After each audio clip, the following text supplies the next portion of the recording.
So last time we had played, the party had been teleported out of the summoned temple from the Grand or Marshal, the Marshal of Jurisprudence, the right hand man of the Hierophant of Tyr, and you've been transported back to the Platinum Archive after basically some light communication and back and forth with Jerome and about how to proceed. But he is vehemently sure that the Eye of Tyr remains in the possession of the Hydra Syndicate and that there is definitely an underground system of sewers or something underneath. And you guys are kind of investigating how to figure out a way into there. You still haven't found Sophia. She still hasn't reappeared. Your first experiences with the teleportation was not pleasant. This was an arcane teleportation as well to reinstate that. And collecting your thoughts, Torkel took the lead to head towards the Everwork shipyard section of the kind of north end of Breakwater, still within the living wave wall middle area of the city. The kind of large factory-like system of many dry berths and dry docks of building great-sized ships. And there you spotted a door following the directions of a letter from Nathaniel Everstone you procured weeks ago to a disused storm tower, which is adjacent to a building yard and seems to be under watch by a couple false appearing workers who are doing menial jobs that seem to be keeping their eye on the door. While Orly was on the roofs keeping watch. And while the party was all there and kind of going through everything they're learning about this region, these doors, and having theories, you heard a series of large cacophonous bangs to your east towards the port side area of Breakwater, where a series of four great salvo of cannon fire had fired shells miles across from the port side of the city and impacting on a hillside. These massive stone explosions of earth and dirt you can see from a barren hillside where the forest has just been kind of deleted piece by piece from where these cannons are test fired. Torkel and Hendrik did recall some information that they were valuable weapons of war against the Teal Empire. And when the Third War ended, they were moved down to Breakwater as a naval deterrence, as Breakwater is the largest port on this side, if arguably in the world, that is known. And with this kind of like salvo of four happening at basically the turn of midday at 1 p.m., many people seem to just go about their business. They're still shuffling through the crowd. People are still going back to work. It seems like it's a common enough occurrence. People aren't turning their heads or being surprised at it. Probably a training measure from what you gather. But the five of you with Orly on the rooftop nearby are in the Everwork ship yard. It has just turned midday. What would you like to do?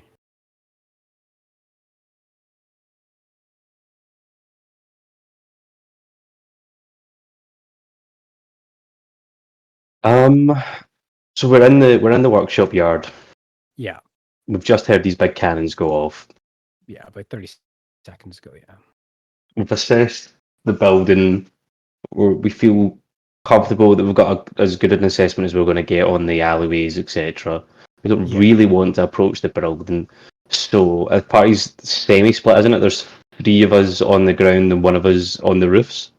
Yeah, Lyranok is around, but I imagine he's probably kept a distance since he's Mm. an angel, a lesser angel, and a full plate meal, so he's probably kept a bit of a distance from you guys. He's had countless people come up and thank him and talk to him, and he draws attention. But the three of you have kind of passed by mostly unnoticed because of the size of the crowd and various Yeah. workings and wagons and people just going about their day-to-day business here.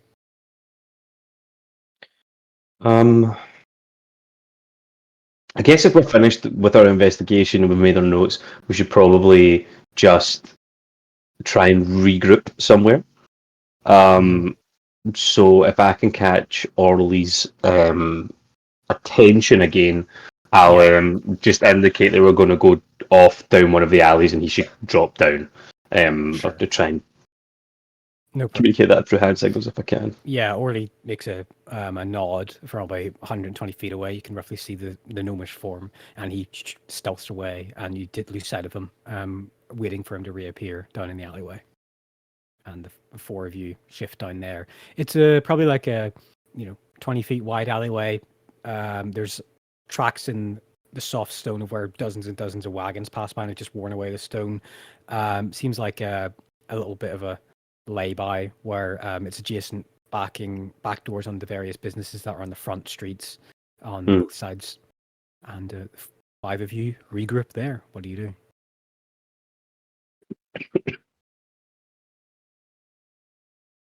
Oh, Harley, did you Uh, see anything interesting? He kind of sighs. I didn't see too much. There was these cannons that were so loud they just distracted me really. I don't. There's a lot of people working in the yard and kind of gestures around from the height of the roofs around you guys. There's a lot of private little gardens and even some little watch points up there. More people up on those rooftops than I thought there would be. But I didn't really get a good view of what was going on down at the doors. Did you guys see much? No, I don't think that we saw very much, to be honest. But at least we now have a understanding of the area. But I suppose it wasn't very useful. Those cannons were very weird, though. I would be interested to go and look at them, see what they're housed in and how they fire and why they're there. If they are practicing their shooting with the cannons. Sorry, I think from what I said, the area which was shot is basically like this barren nothing. Then Yeah, there's a hillside a couple miles north. You can actually see it slightly on the map on Legend Keeper of a barren hillside where forest is just slowly being deleted from existence. A couple, maybe like a football pitch at a time from a single impact.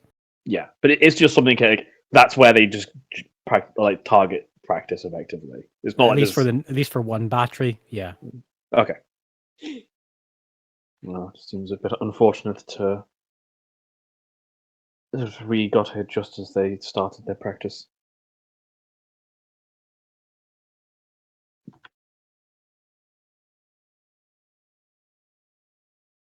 But I understand we didn't necessarily get too much, but so what information have we gathered?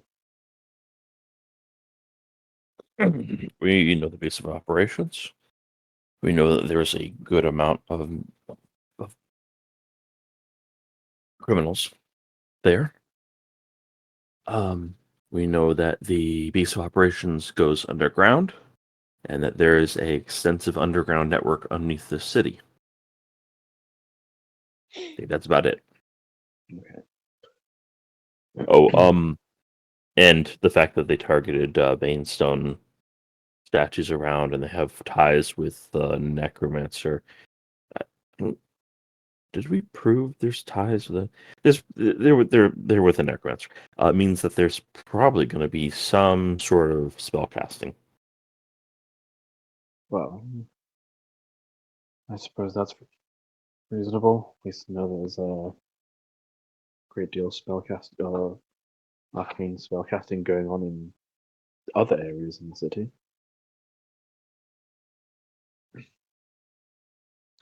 But if we only found this one entrance, because I imagine it will not be easy to get into it undetected.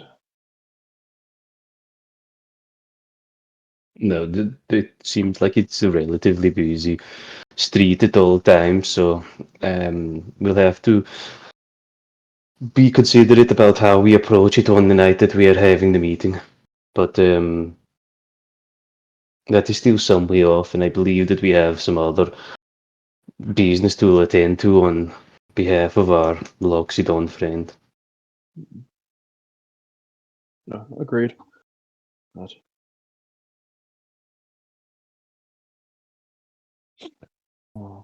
so, how exactly would we like to tackle this? We would like to do it in such a way to reduce casualties as much as possible.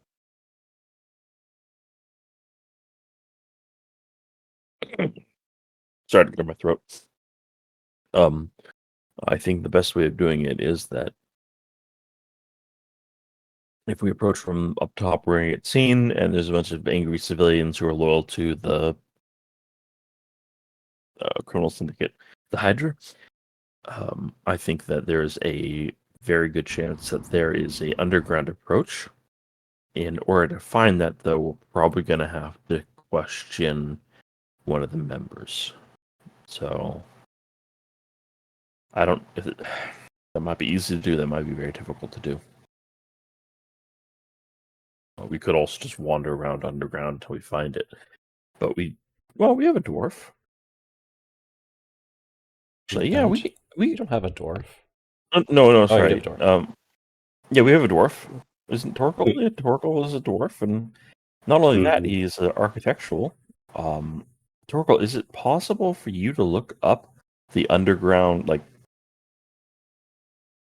blueprints, essentially? I assume, or I would assume, that the city would keep some kind of record of their underground sewers or different areas that need to be mapped in case there is any concern with any Okay. slides or anything like that. So yeah, I would suppose that it's probably a way for us to find this, but I do not know off the top of my head exactly where to go. I would suggest a city building, maybe a monastery of Kinos, or perhaps even the is it the Platinum Sanctuary? Just we might need to be aware that if criminals are making use of these tunnels, they might not necessarily be official tunnels. They may not No. be mapped. But Usually they'll be adjacent or connected. It's a big undertaking to dig your entire own tunnel network. And it's not impossible, but there may be some overlap. Yeah, That's they'll well, we know that they've got some kind of access to. I'm sorry, I can't remember the name. There was the area that The was like veins of taxes. Mina, the tax Veins of- tax collecting system. Yeah, the veins of Mina. So we know they have access to that, but not control of it. If the automaton moving the body away is any indication, we need to be careful. If we were to stumble into there, we would likely also be treated as intruders.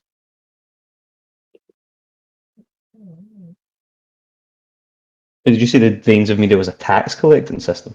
Yeah, so yeah. the veins of Mina, from what you gather, is a series of multi-connected pneumatic, magically enchanted tubes with an underground labyrinth-like system to directly deposit end of days taxation or end of month, end of week, whatever it may be for various businesses, to send directly into the vaults at the coin hold within the city. These are large interconnected series of tunnels which are patrolled and protected by enchanted constructs which inhabit small, lesser celestial beings which power them.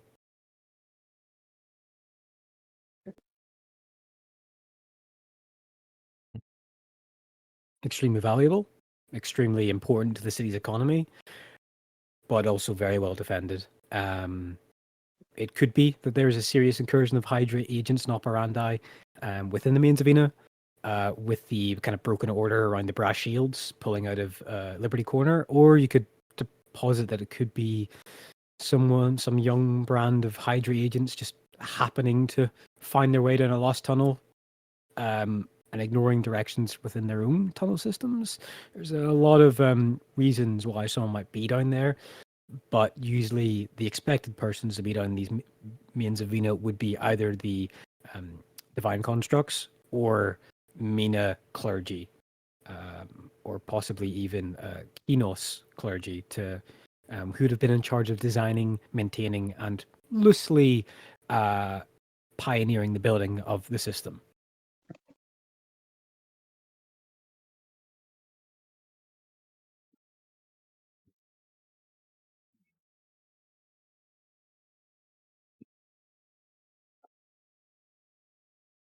Okay. Well, I think if we know there's a our system, next there's step. usually some kind of paperwork, so we should potentially look into it.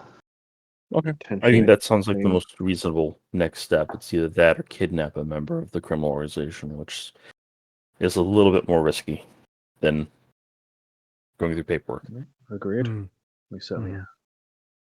But it will still no doubt raise some eyebrows if we go into asking about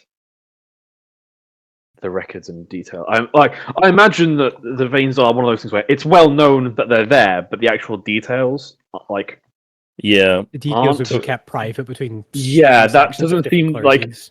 Yeah, I'm gonna Yeah, go with that doesn't seem the just sort where that would be public information. I'm gonna go with Mm. them or with him just to make sure the librarian isn't a lookout, essentially. Very well.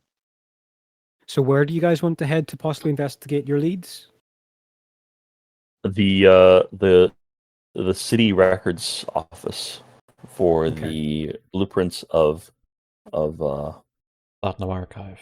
what's the So the, fucking the word? Platinum Utilities. Archive, the Platinum Archive would be where a lot of written information would be, but for the actual duties of city planning and probable record keeping, you'd probably want to look at a building aligned with Kinos, as they are Okay. basically a department of architecture and infrastructure within the country. So the Proving House of Kinos, south of the Everorg shipyard, probably would possibly even have individuals who've been involved in the construction of the Venzamina, or more concrete records than that of the Platinum Archive. You may also theorize that certain important documents that were contained within the Platinum Archive might have been relocated since a certain break-in. True. That is true. They did just have the very and the break-in was like a week ago, or something, wasn't it? 2 weeks. Yeah. Oh, But, sorry, wait. Sorry, I think it's 1 week. It's like 1 week in game week. well over 10 days ago, yeah. yeah. A while ago now. Hmm. Yeah.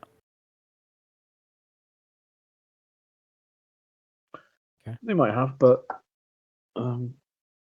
with connections, we might be able to get it. Mm-hmm. Mm-hmm. Okay. Do you guys want to head to Platinum Archive or the Proving House of Kinos?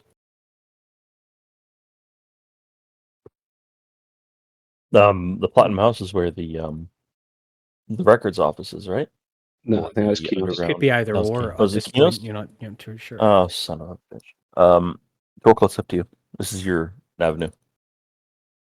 I would go to the Kinos one. I think let's gamble on that. Okay. All right.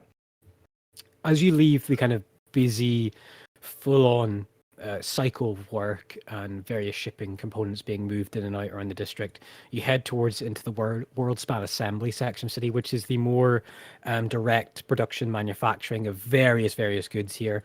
And when you follow the signs to the Proving House of Kinos, and it is this quite blocky, angular, totalitarian structure with an outside perimeter wall. It is this, for Torkel especially, it is this lavish series of very intricately designed alcoves, statues of honor of various figures within the Kinos clergy who have all pioneered it. It is, for a basic design of squareness, there's a lot of strange details and flexing almost of architectural design of how could that bridge be supported to that wing of the building? And you're looking at it like, oh, these structure points that are kind of in this lattice of spindles which support the bridge mean that weight is shifted. It's this very complex but beautiful and well maintained building. You do see a series of small gardens on the exterior of it, and a various amount of individuals coming in and out. The walls around it don't seem locked or closed off. There just seems like a perimeter wall to separate it from being accessible from a distance of maybe 50, 80 feet from neighboring buildings.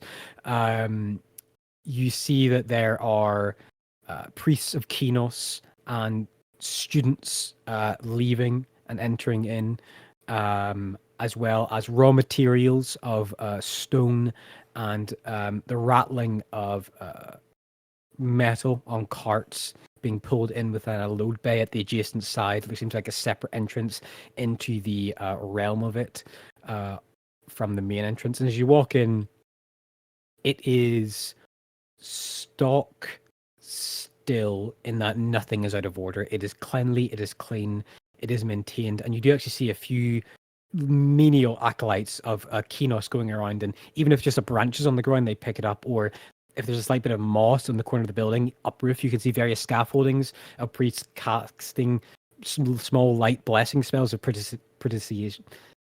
whatever that spell is. I cannot say it at the minute.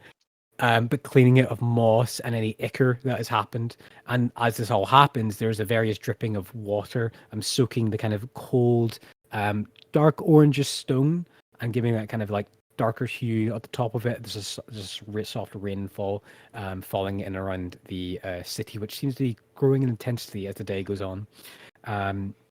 You see this square marble archway, and there is a guard at it, and it is not a guard which you recognize. It is not a angel, nor is it a human of the brass shields. You see a 9-foot tall, empty like rib cage apparatus with 3 trident-like legs, like a tripod leg system, with these long, spindly, needle-like legs, and it has 4 arms encrossed in of itself. One of them seems to be holding this kind of heavy, multi-bolted crossbow with about 3 drawstrings on it, all loaded with crossbows folding out itself, and 3 small scything blades folding out itself. And there is a it seems to be kind of just like slightly moving around at the entrance, but doesn't have any of its weapons drawn or pointing at anyone. And as you walk past it and head into the actual halls of Kinos, it's like walking into a factory, but also a church at the same time. There's various prayers happening in small little chambers that are kind of open air to it. You can see people banging hammers and forges burning, and small enchantments and blessings on being enacted, scroll and prayer paper, and this great big furnace of seems like bubbling molten metal, like a fountain pouring out the center console, and a spherical like chamber, spherical casting stairwell corresponding up around the folding, bubbling magma that goes about 80 feet up into a second floor. And there are various clerks around, various different callings of crafting, leather workers, jewelers, metalsmiths. And where do you start amongst all of this for your search? Um, Certainly admit to being out of my depth, yeah, there's so many things. uh, can I try to ascertain if there's anybody who's like, A senior figure within the church. or like, yeah, or like just like a warden, who's like overviewing things as they're Yeah. working. I know they're all distinct areas, but Yeah. as a Yeah. potentially Make a perception check for me, please. Sure. No problem. Where's my sheet? It is perception. 15. 15. You do see at the bottom of the stairs, it does seem like it's an iron shuttered gate at the bottom of the stairs, and there's a few people standing around it talking. You don't see anyone on the stairwell going past up the magma fountain that's bubbling, and there's this intensity of heat within the chamber. You do see a senior figure of Kinos clergy that seems to be at a propped up desk, which is slightly higher than the, I guess you could call it, factory floor.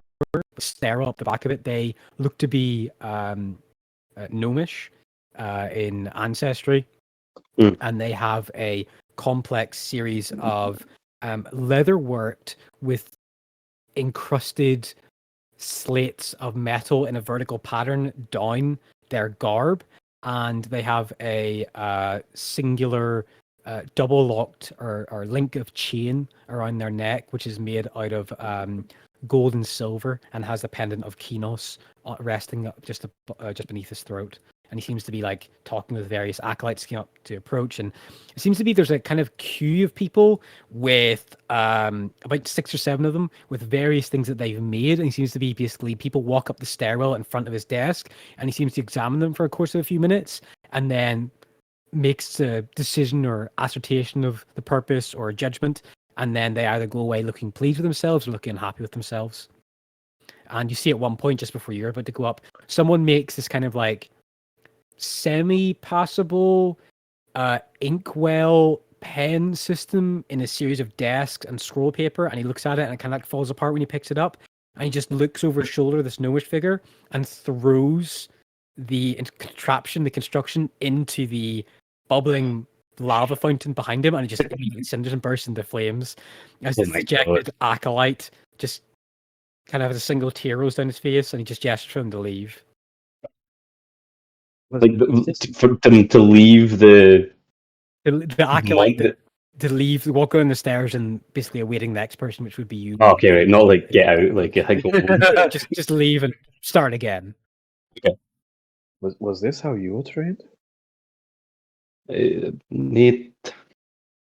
didn't happen as brutally as that, but sometimes people are incredibly picky about what is exactly up to standard. And when you build all the things that we build, and when they have to have so many people coming in and out and using them, you need to make sure that they are of a certain level. Suppose that No, makes I sense. never had anything tossed into lava.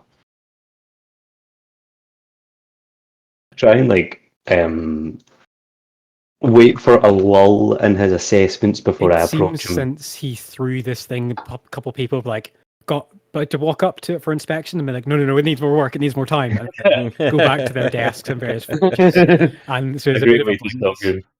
you to get yourself some free time. You check Okay, the yeah, I'll systems approach things. him. Okay. Oh yeah, I'll wait Well, for him to get back to his desk and I'll approach him. Yeah, he sits at his desk and then goes back to his papers. You leave it a few moments. And are you walking up by yourself? Is any of the other party members joining you? I'll go with.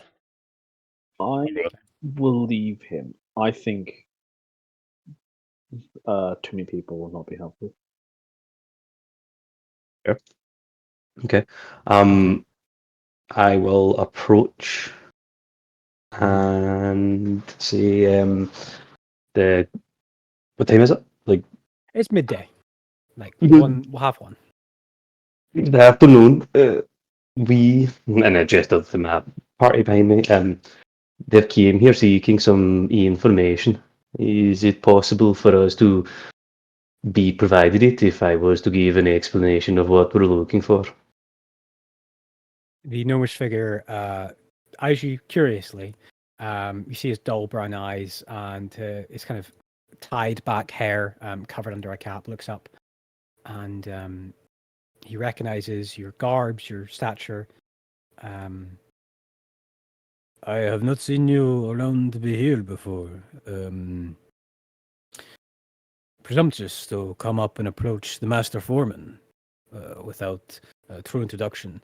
What is your purpose and your station here today? I have no station in the city of Breakwater, but I am traveling from Erith on mission for a friend. We have came here to see if we could possibly be provided with maps of the city's underground network, or perhaps information on the veins of Mina. Curious look, intense looking, studying you and your companion. DM, I would Thoric. like to cast a spell right now. God. What would you like to cast? I would like to subtly cast Detect Thoughts. Okay. Okay. He Your doesn't know immediate what's happening, reaction. but Yeah. I only get surface thoughts. His surface like, thoughts What are he's actively thinking. surface thoughts are curious, This is the third or fourth individual within a week that's asked about this. Oh, that's not good. And more of a just a piqued curiosity of why a foreign cleric, as well a foreign warrior of Bahamut, is approaching him so directly. But he admires the bravery and the honesty of it. He seems to understand that. Do you want to prod deeper into his thoughts? No, he would know if I did that. He But would. it does last a minute, so maybe probably Mhm. for the rest of this conversation, if anything unusual Very pops well. up in his I'll head, keep you let me know. updated. Okay. Thank you very much. So you say that, and the curious look happens, and Hendrik understands what I've just said, and he seems to suddenly shift his weight in the chair, and he delicately sets down the parchment paper and the pen to his right hand side, and says to the two of you, the three of you in front of him, "Walk with me." And he gets it from his desk, and he starts to walk down the stairs, and basically waits for Thoric and Torkel to walk kind of either side of him or close to him, so he can converse with them. Yeah, I'll get in lockstep with him on his left hand side.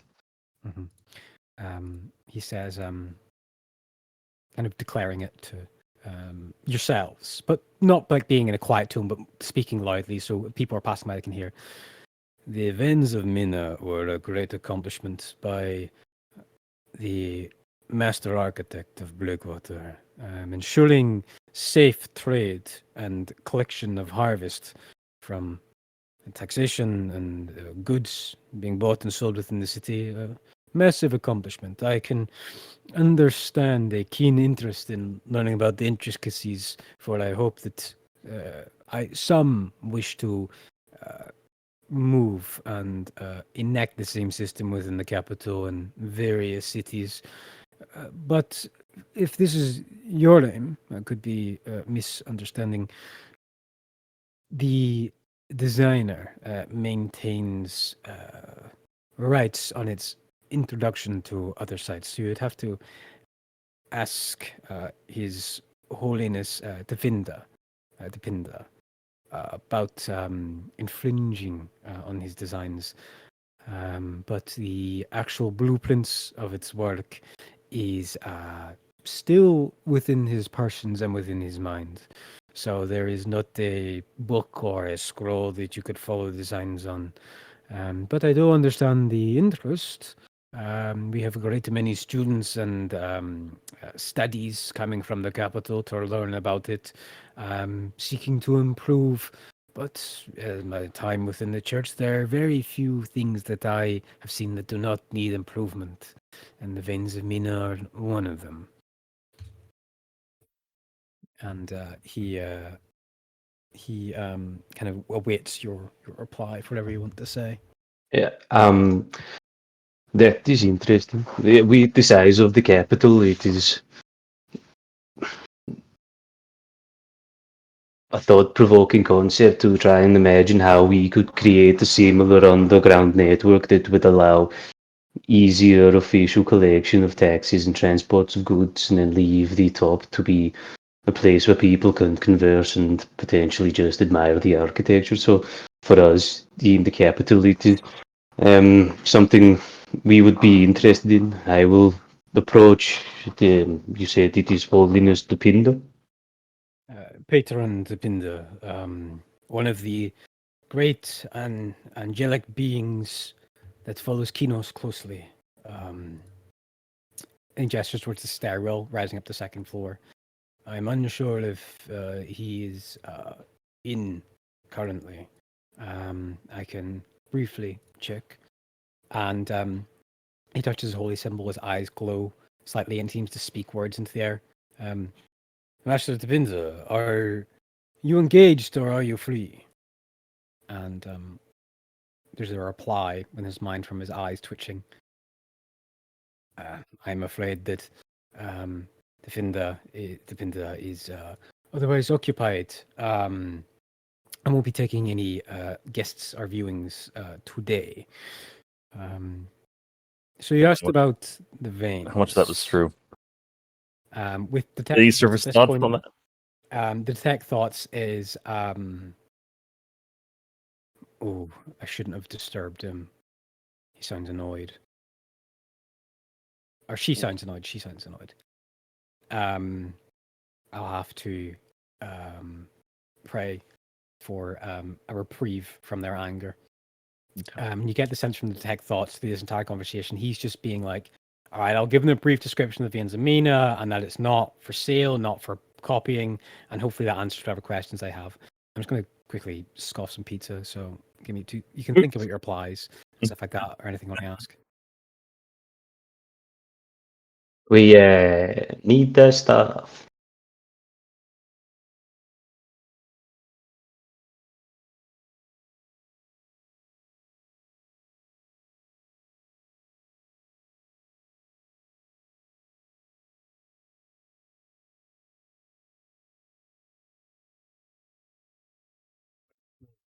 You do see that there are many, many individuals within here. This guy seems to be like the floor master of like this forging area. And this walk he's taking on is like walking past various other smith's tools, and he's like picking some crafted items up and setting them back down. As he looks out with strange looks in his face, like of confusion or impressment, and sets them back down. Acolytes nod and thank him for even just looking at them. Yeah. So, is there anything else you wish to talk with him about? Yeah, I'm gonna push him on now. That is unfortunate that the patron Depinder is otherwise engaged. Perhaps we could organize another time. I am staying at the where are we staying? We are staying at the. Oh, I have no fucking idea, actually. We are staying. Hold on. I think we're staying. The Streets of Invocation. I think it's the Streets of does it have a name? Invocation. Okay. I thought we definitely had somewhere that we like.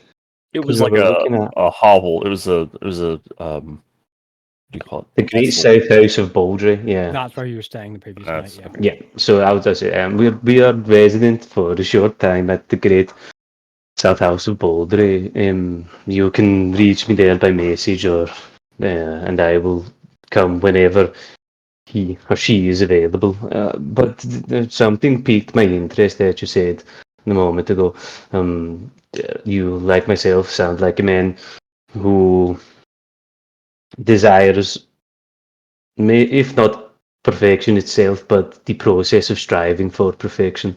What necessarily about the veins of Mina do you think is imperfect and could perhaps use some adjustment? Make a persuasion check for me, please. Ooh, I'm not good at these. Oh, wait, I mean, I'm okay at these. 18. Wow. It's like asking someone who knows the maker of like an F1, like a Ferrari. Like you might know, excuse me, you might know the guy who designed it, but you have to criticize his work. What would you say? What would you say about your friend's work that made something beautiful and stunning? And you do see like a slight wall breakdown in his attitude, and he says,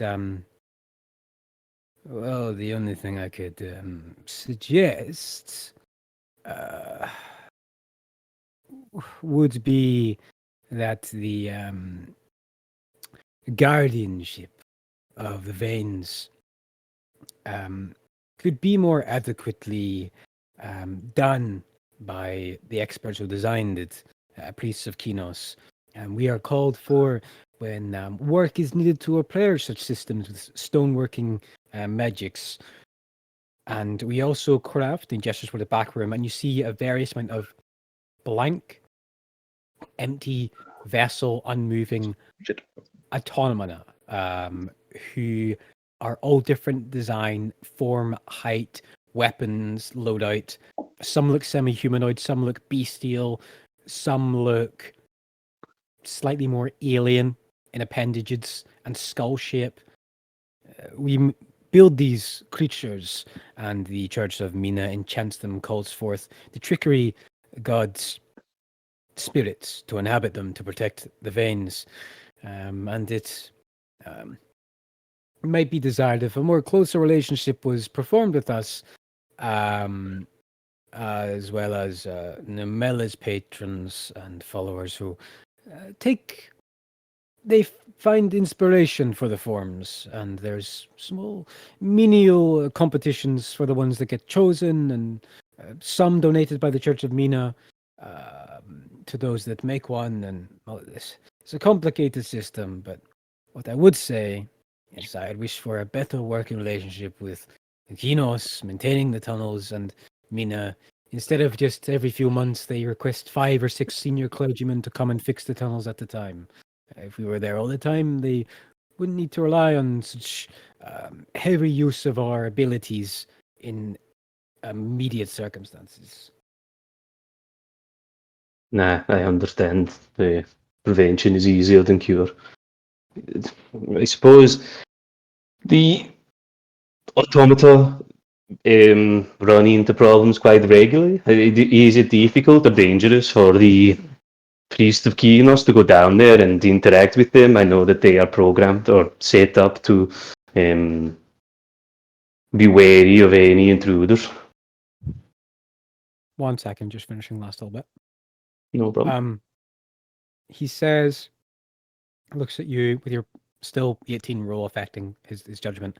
And kind of, you're still walking through this entire conversation, like basically in a circle across the whole floor. You're in like the jewel smithing section, and people have got these intricate head focusing devices between both eyes and staring at the gems as they're cutting them and slicing them and moving them into various pieces of jewelry or armor for enchantment.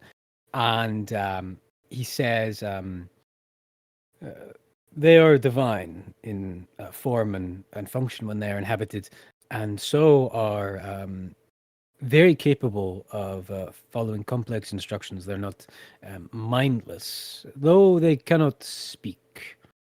They facilitate defending against various creatures which try to intrude within the tunnels, as is normal. There are a great many beasts and strange creatures that find themselves, I think, notably within the gutters, carrion crawlers and other flesh-eating monstrosities that seek burrowing seclusion, sometimes find themselves in there. So we occasionally have to send and repair some within that section of collection.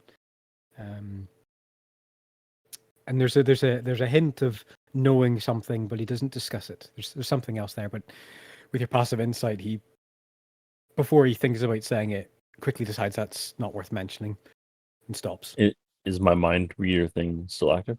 I will say for this is when it cuts off. You hear him think. You hear him think before it cuts off at this point. Liberty Corner is worth abandoning at this stage. It is too risky and too costly to the Autonoma and to the church. And that's when your detect thoughts ends. Okay, fair enough. Thank you very much.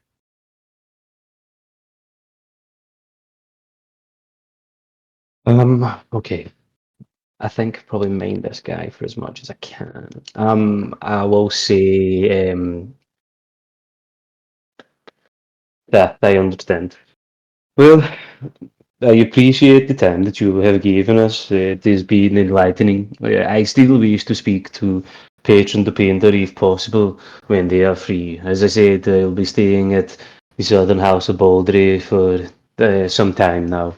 I can be contacted there whenever. I also am always interested to assist in Kinos in any way I can. If there is anything you need or anything that is required that needs more hands, I'll be there as well. I appreciate the time you've taken. And by this point, you've done like basically a full circle over this massive flowing Hmm. lava fountain and the shop floors adjacent around it.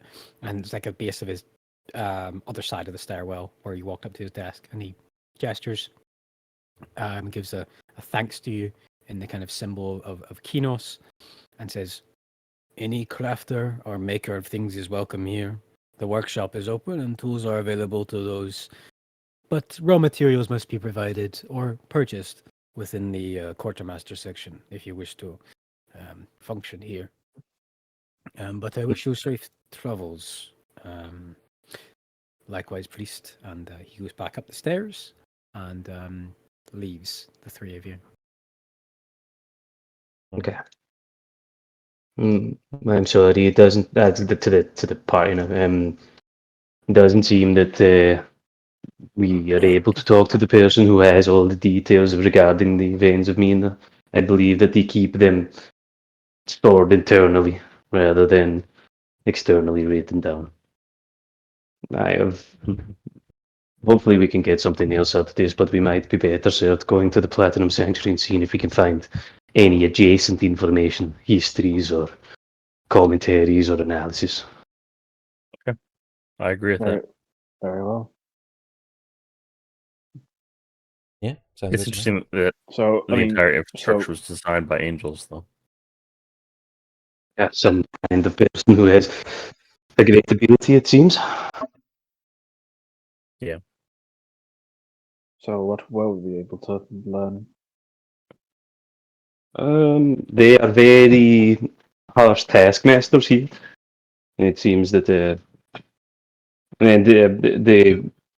have to work in tandem with with some of the other churches in relation to maintaining the veins of Mina. Obviously, the Church of Mina.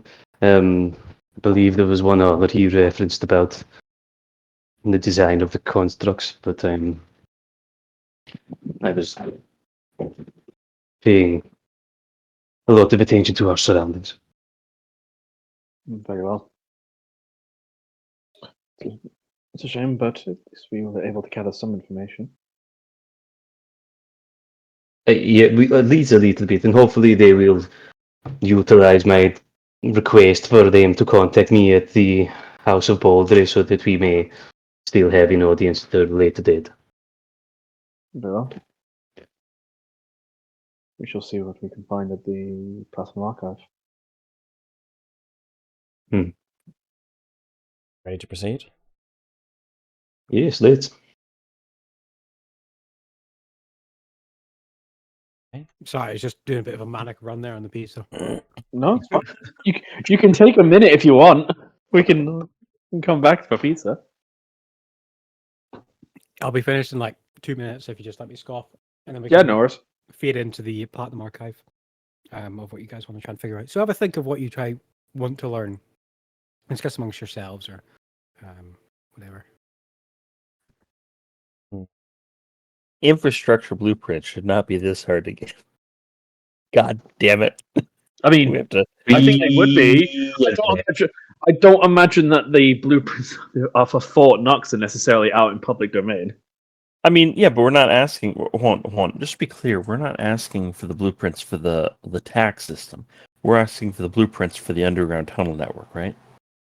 The underground It's related to the tax network system, like is the the direct tax system. system. It's adjacent to. No, as the tax system is like where they have all their No, I thought it was Yeah. like. funnels I thought into. it was like. I thought it was like. No. Like a. It's like it's like a mailroom, right? You know, mailroom has a bunch of like tubes and stuff like you ever seen Elf? You know, they have all the tubes in the mailroom. Imagine the tunnels like- are the mailroom and then there's tubes in them. Yeah, but Right? the tubes. Okay, Yeah. but we're not asking for areas around the mailroom. We're asking areas around the tubes. Some businesses Yeah. and merchants deposit entire like wagons worth of gold bars. So having Oh. large tubes, like the size of a Uh, wagon, might be possible or needed. Okay. So it's not just like little Futurama pneumatic tubes from the bureaucrats. There might be some I of thought it those was- for smaller businesses, but there are actual big spherical like tunnels where a giant could walk through that are needed to transport various amounts of gold. Because this is a Okay. major trade city. So Okay, I thought it was like a tube big enough for coins. Mm-hmm. some of them are, but we're talking multitude big tunnels. Yeah, so you know how we have like trucks to transport Does the things. city have a sewer system? It would as well have a sewer system, definitely. Yeah. I wonder if it'd be easier just to get the information of those and just walk through the shit. That's Plan B, okay, guys. If we can't get the blueprints for the tax tunnel system, Torkel, we're gonna have to wade through shit. So please do your job well. That seems fine to me. What's a little shit at the end of the day? Yeah, I'm fine with it. It wouldn't be the first time.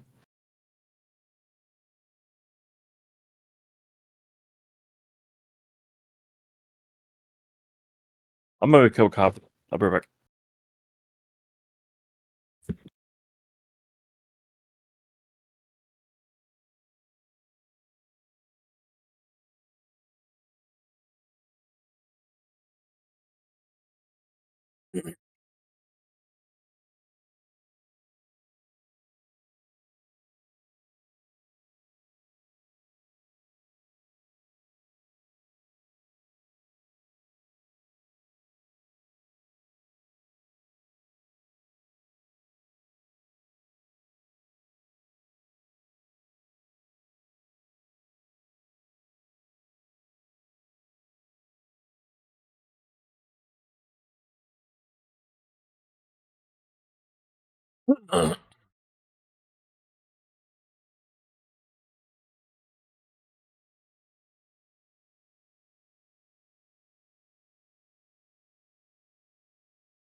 So how's everyone doing?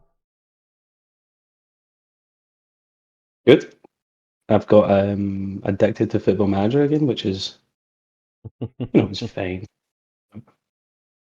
Not great.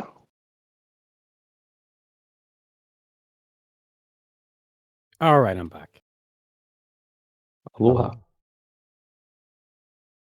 Everybody here? Ryan here as well? Ryan's grabbing a coffee. Okay. I can hear you. Okay, grand. So we cut across, I guess, you guys heading back towards the Platinum Archive, correct? Yep. The multi-layered pyramid structure within the Streets of Invocation. As you had previously came before, there are 4 entrances on all sides of the pyramid. You do see still kind of that standoffish between brass shields and the Platinum Aegis guards on this door, which is a slightly different door from where you entered. And you head up to basically like the library clerk. And what are you wanting to look for when you come here? Is anyone doing anything different to going to the Platinum Archive they want to discuss? Or are you guys all pretty much coming here to help look?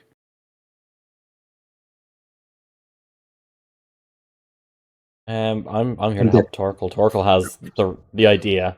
This is above Thorik's head. He'll use his position in the Platinum Archive to help get Torkel where he needs to be anyway.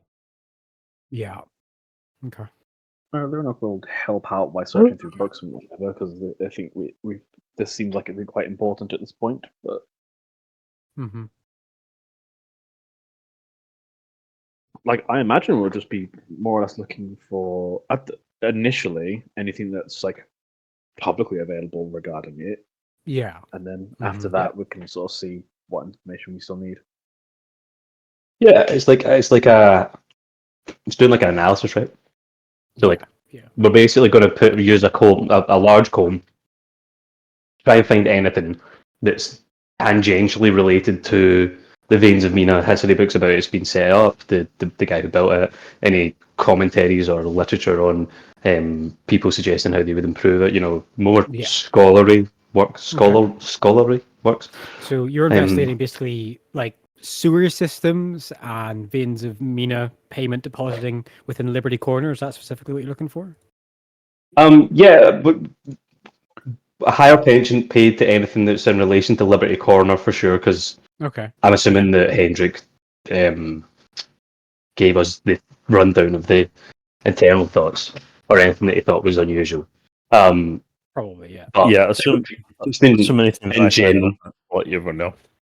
Yeah. Okay. So, but also just in general, anything in relation to the Veins of Mina, any commentaries on how it's patrolled, any commentaries on when it was first made and how it was made, any like history books or historical books or any analysis or anything like that on how it's set up throughout the city and stuff like that. Because we want to get an overview of how we can get in there and use it and not get hunted down. So I want to see if there's anything, or like any comments on people who have tried to do that before, stuff like that. Yeah, I do Okay. let everyone know that people have been asking about this information this week. Like, we're the third group to do that shit, so there's something else going on. It definitely seems unusual that the automatons would be under threat in Liberty Corner, because that kind of indicates that they must have some access to it over there, and the automatons, for it to be too risky for them, they must be under threat over there. You would think It also sort of suggests that these people are not bypassing the automatons, but potentially just attacking them, which is an interesting thing in and of Perhaps, itself. yeah. But also, it means that it's a known. It's known. Then. It's not these. They aren't really necessarily hiding it. If I don't understand why they're not being dealt with then. They don't want to kill people. You know, They if have the another- corruption goes to a higher level. Maybe they might just. For clarification, a reason the decision might not be made is there's currently no Arch Zealot within Breakwater. Yeah. Okay. Plan A. No, interesting. Okay, so Install a new Arch Zealot. Make Thoric Arch Zealot. I'm That would sure be that would at go. least a 10-session long quest line. Trying to- Why did Breakwater? Zealots? That'll be a 10-session long political meeting. Yeah. There was. Pretty I'm much. sorry. This is tangential. There's a D&D game on that I read about online, and after like the first or second session, the party decided they don't want to track down the necromancer. What they want to do is get the nation to legalize gay marriage. So they did that for like 8 sessions, Sounds about right. and then the Yeah, skeleton that's army attacked. Oops. How bad? Okay. But at least they could get married.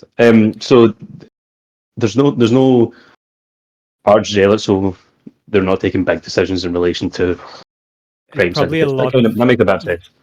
probably a lot of churches and guilds are making their own decisions and maybe fearful of some decisions I make affecting other guilds. So Yeah. probably a lot of political maneuvering back and forward within this complex, large city. Without a head to organise it, I'm assuming that a lot of this information probably gets missed as well. You know, people know about it, but they don't necessarily know who knows about it or what intentions are. So Yeah. okay, that makes sense. I have a question. The Mhm. Arch Zealot can come from any church, right? The Arch Zealot. The Arch Zealot is specifically trained, and Arch Zealot is specifically trained from young adulthood for a long period of years within it's the like capital. Underzealot or something, isn't it? Yeah, they're trained as an underzealot within a specific part of the academies or the learning professions within the capital to be what's the word I'm looking for? Non-biased to any particular one church. They are supposed to be an arbiter of all faiths and all responsibilities within a community. The only power they're really supposed to answer for are the Hierophants. Okay, so they're not from any church; they're from all churches. They're supposed to represent the interests of all church. Yeah, Yeah. sometimes people get short-sighted, but by and large, they are supposed to maintain neutrality. Yes, and if I recall correctly, this current the current underzealot for Breakwater, because the issue is that he spent too much time with the trading league or something, wasn't it? Or he's too close with them. Your understanding is that from conversation you had with Jerome was that the current underzealot has spent a lot of time helping out or meandering with the League of the Golden Veil, the largest mercantile guild and coin holder with profit, except for the Church of Mina, the tax collection system. Yeah, and that's that's one of the reasons why they don't have them in place yet, because because it was like the Erith people or the Hieronyms The Golden don't Council. think Golden Council. They think they shouldn't take over as Archzealot because of that, isn't it? That's the skepticism or the Yes, at least what we've been Jerome told. and Osmundo believed. Yeah. Okay. Yeah. Okay. So what I will say is I will consider this a group skill check. So the 5 of you can all make individual investigation checks, and then we'll do a cumulative total of how many successes or failures to see. Because all of you, imagine, are going to be poring over books and tomes related to Veins of Mina, sewer system, Liberty Corner, design, infrastructure, everything. An attempt will be made. So you can all give me investigation checks, please. I'll roll for Stoti as well. Hey, Where's Stoti? it's 2 1s, so it's still kind of on track for how I was rolling last time. I'm the worst at this. Oh no, guys, no. Did you actually roll expect Thoric to roll well at all? There we go. There we go. There we go. So, Wait, do you both have? Oh, sorry, no. I thought you both had -2 then. 1, 2, 3. No, I've got +2. I just rolled bad. Yeah. Okay. 1, 2, 3, 4, 5. So, it's 3 failures and 2 successes for the DC for the skill check. So, the course of the next hour and a half, you're poring over documents into the few hours. You go from various floors within the archive, cross-referencing Liberty Corner, ownership, and the Veins of Mina. There's a few basic details you do learn, even with 3 failures. Is the Veins of Mina was constructed a good number of centuries ago, almost 1,000 years ago, when the city just kind of came into the fold of the Concord. Pioneered, designed, and added to over many, many centuries to encompass as the city grew. Businesses. It was one, and then it became a kind of key architectural design that any new businesses are building that was to be used for business needs to basically be certified and authenticated to have a depositing system within to the Beacon of Bounty. Also, which it functions as the coin hold for the city as well. You know that the sewer system is complex, and again, something that Church of Kinos maintains. And with the foresight of not being mindless peasants, there's a vast series of sewer networks which actually pump out the waste from the city a few miles down the coastline into the marshlands west. And so the bay is not contaminated with sewage remains. So the bay is actually quite clean and quite blue because they don't pump all their waste directly into it. With a roll of a 25 from Hendrik, you do learn something.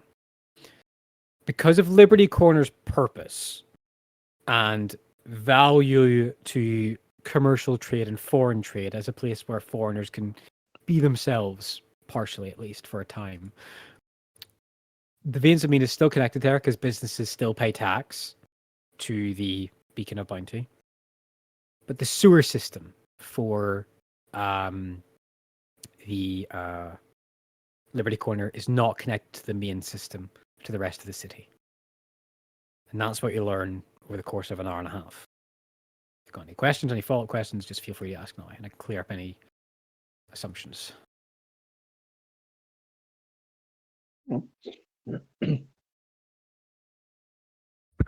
So basically, the veins of Mina are still attached to them to everywhere, but Liberty Corner has its own sewer system. Correct. So, okay, which means we can't exactly just join in the sewers anywhere in the city and go where we need to go. But if we are allowed or can gain access to veins of Mina, we can go where we want to go. That does still lie in the issue of up to finding access to the veins. You do know at the centrifugal point where it all deposited is the massive 18-story lighthouse on the eastern port bay of the city. Okay. So I guess technically speaking, it would be very difficult. One way of getting access would be how we think the veins of Mina is like being compromised because of XYZ reasons. Would we be allowed to gain access to go there? But I don't know if that would work. That would be, I imagine, a very difficult challenge. Yeah, it would be.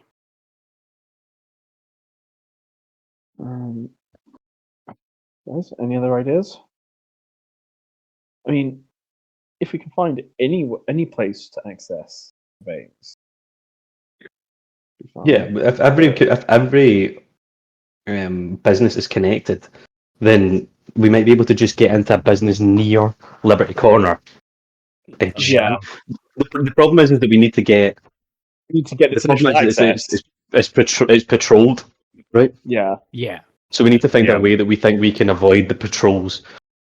So I was hoping we'd find something about like an amulet or like the workers wear this or that, but it doesn't seem like that's the case. So Well, you said that they weren't mindless, if I remember rightly, the automatons. yeah, Correct. They weren't mindless, but they just can't speak. I don't know if by not mindless it just means like self-governing. I don't know if that necessarily means able to be reasoned with, right? Yeah, that's Yeah. one of the things that I would have liked to know. Because if they could be reasoned with, that will make things very interesting. But it would also mean there's basically like they could recognize these members of the Kenos Church. Yeah, exactly. Yeah, so like we don't really have enough information to make a If gamble you on whether or convince not. the spirit within that you're there, Yeah. that's something that could be possible. We could, in theory, present ourselves in a way that would have it more inclined to help us, or at least not hinder us. Yeah, we could, but again, we are making assumptions based on unknowns at this point.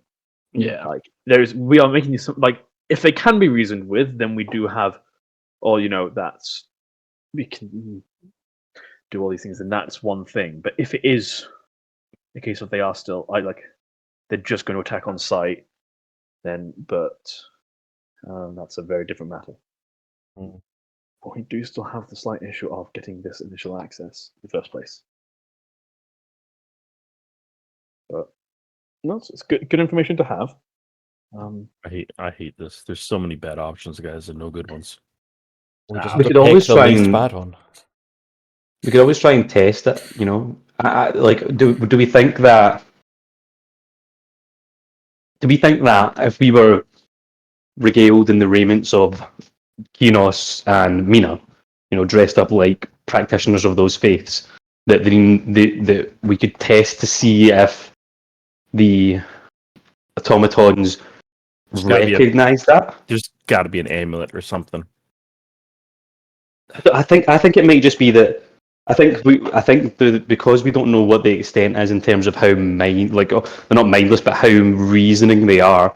Maybe you're right. Maybe there is because there's a divine spirit inside it. Maybe it can see and recognize Kenos, Mina, those practitioners, and it knows that they're there to perform maintenance and things like that, and therefore it won't attack them.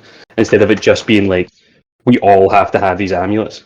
Yeah, I mean, yeah, it's It'd be You a can make bad. a religion check if you want. It'd be a bad Torgal. security I'd love system to if make you let anyone of the church in, even if they're in the right clothes. And there has to be some sort of security measure beyond that. That's the same as like protecting the vestments is the same as protecting the amulets, right? Like having a repository where you store both of them is there's the same eventual like outcome. I I get what would you're saying. love to make. I would love to make And it would- religion check. Mhm. I am Okay. disappointed in making a religion. Is that a one? I rolled a natural one. one. Yep, that's a Right. one. Oh wow. Why didn't it pop up saying one? It doesn't highlight go green the or red crits anymore. That's so dumb. Yeah, I'm much preferred it when it highlights. Oh damn! I'm a dwarf, not not a halfling. No. Quick, use the lucky feat that you don't have. Yeah. Divine spirits range in power and intensity to full-on angelic summons from the actual inner circle of the gods.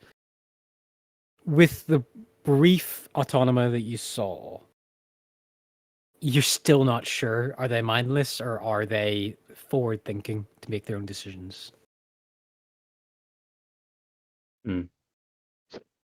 Okay.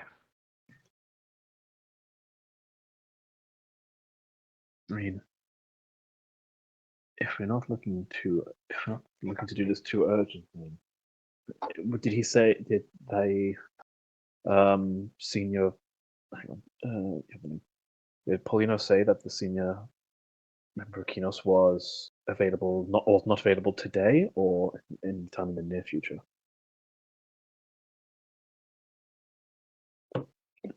They just said that he was not available at the moment. They didn't say that they would be unavailable forever.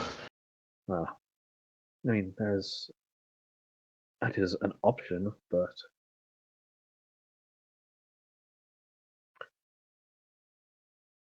There's also the unknown whereabouts of Philippa and Camilla. yeah. Yeah, that's a good point. I think we're going to have to take a risk here. Which level of risk that is? Yeah, though. Sometimes you got to gamble. Like, because I'm technically up speaking, we for- could. I think we could just go above ground and find this in was it brothel, wasn't it? It's the honorable repose. I am confident that we can talk our way halfway through that thing. Problem is that we're going to be stuck halfway between a bunch of people. There's still a lot that can go wrong in that, but Then me and Leorlock can take care of the non-talking part. Yeah. I am the top. You But, do just for an account. Hendrik does have an armor, which allows to let him change his appearance. Yeah. You do have 3 potions of invisibility as well. Yeah, but it's a crowded building. and For sure.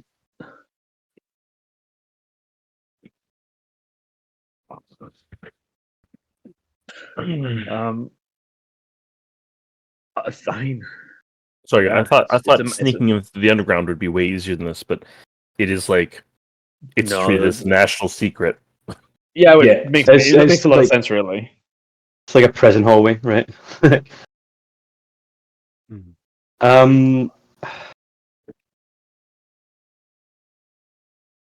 I guess at some point we're just going to have to make a decision about what we're going to do. We can't. Everything can't align perfectly for us to not have any chance of being discovered. I would suggest that we're still in a better position to go underground than try and take invisibility potions and sneak through Like invisibility potions are not. Two of us. Yeah, we're still not very not stealthy. Yeah, we're still not. We're still not exactly good at stealth. So I would suggest that going on, finding, gambling, or even testing it. Right, I think we should try and test the underground theory. If we decide that it's too dangerous, So and the automatons. Here's something we can do. I pray that the automatons cannot see invisibility, because if they can, I'm dead. I can cast invisibility on myself, and I can just scout out down below.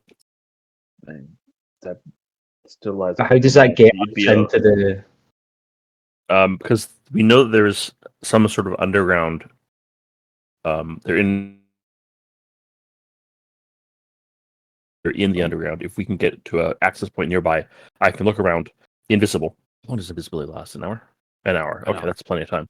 And I can find how to get from the entry point into the underground to their underground base.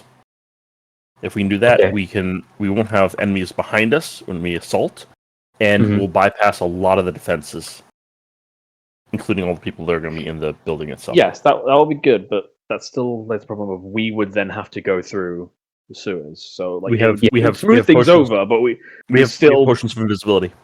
But it has the same problem that being in the brothel does, is that even if they can't see invisibility, we are not stealthy. So they would hear us, like we would give our position away. Right. You could take your armor off. Yeah. Yeah, but then we would get to the point where we have to put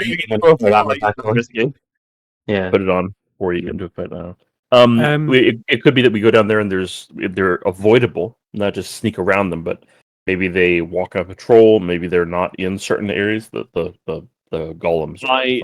I think that you scouting out with well invisible is a good idea because it cuts down the map from being massive to being concentrated, right? So like if you're confident, if you're confident that you can get yourself underground and pathway a route for us to get to where we need to go, that means the time that we are exposed to something that could be potentially dangerous is significantly shortened rather than us running around headless. So I think that's a good idea, but it still doesn't. We should work on an idea of how do we get unstealthy people like me and Thoric from point A to point B, even if it's short, without having to fight the automatons, because that will weaken us before we get to the place that we need to actually potentially be violent. Then, so if we figure a way for you to not just sneak around but avoid the automatons, would that be acceptable for you? Yeah, if you can find a way to get there without coming across patrols, then that would be a great idea. Okay. And I suppose we only really need to get to Liberty Corner because they're saying that by the time you get to the Veins of Mina and Liberty Corner, it's so barbaric that the automaton are either destroyed and not patrolling there, or they keep going there to repair. Agreed. Accessing it through that district means that we have less run-ins with the automaton. We could send me and someone else, me and you, to lie to whoever's there, whatever priests of Kinos are near or around Liberty Corner, and say that I'm there to repair automaton, but it's the automatons, but it's my first time and I need to know like the procedures. You could dress me up as an automaton. Now we're talking. Honestly, Torkel, that sounds like a good idea, getting information that way. Yeah. I was just going to wander around, but my persuasion isn't. I'm not a great talker, but I'm not a terrible talker. I can help you with that. Okay. Does that sound like an idea? Then we'll go to somewhere near or around Liberty Corner, try and find priests of Kinos, and discuss with them the fact that I'm there to repair the automatons in Liberty Corner. We can try it. It depends on what level of what level of security they're on. Like, they might not just. Yeah. It might be something that this is the kind of thing which is always prearranged, or the automatons go somewhere else to be repaired. But it's it can be worth a try. But it runs the risk of again raising a couple of eyebrows. So, although I guess this might be a little bit more raising eyebrows if we're outright lying. But I mean, there have been two other groups before us that have asked the same questions. So he asked about the records, so it's possible. But now eyebrows are already raised. Let's go do it. Let's try and find a technician of Kinos, Torkel, and see if we can't. Do you know where they'd hang out? I don't. I know that we've just been to the central area, but I don't know if they have sort of like missions in each district. Is that something I could find out in the Platinum Archive, Cameron? You want to find out like a rotational order of repair? Do they have I guess you could say. Do they have? No, I want to find out. Yeah, exactly. I want to find out if they have branches in different areas of the city, or if it's just one large office, which is the office we've been to. Like, do they have Just on our dock, places? this one you just been to, I would say, is where you would probably find your start in a maintenance order. There is also the option to actually head towards the Beacon of Bounty, where the center point is for the Church of Mina. Something you want to try and find there. Is that the lighthouse? They don't. Okay, That's hold on. the Here's lighthouse, yeah. here's the thing.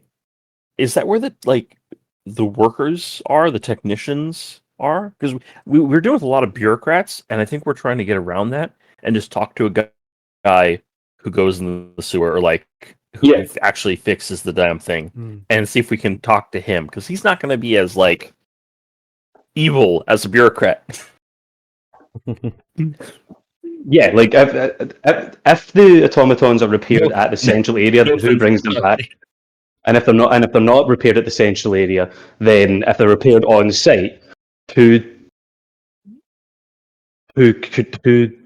governs Like where they have people a are in? garage or something, right? Like a shed that There has must be supplies. a workhouse Yeah. or a building which all this machinery would be kept in. You did see in that room, that chamber, when you Yeah, were there was a proving back ice, room. a quarter of that kind of area where there's a numerous amounts of autonoma being built and designed in the midst of construction. I also want to add just a quick thing to you, Sean. One of your dwarven abilities within the 2024 rule sheet gives you tremor sense within 60 feet.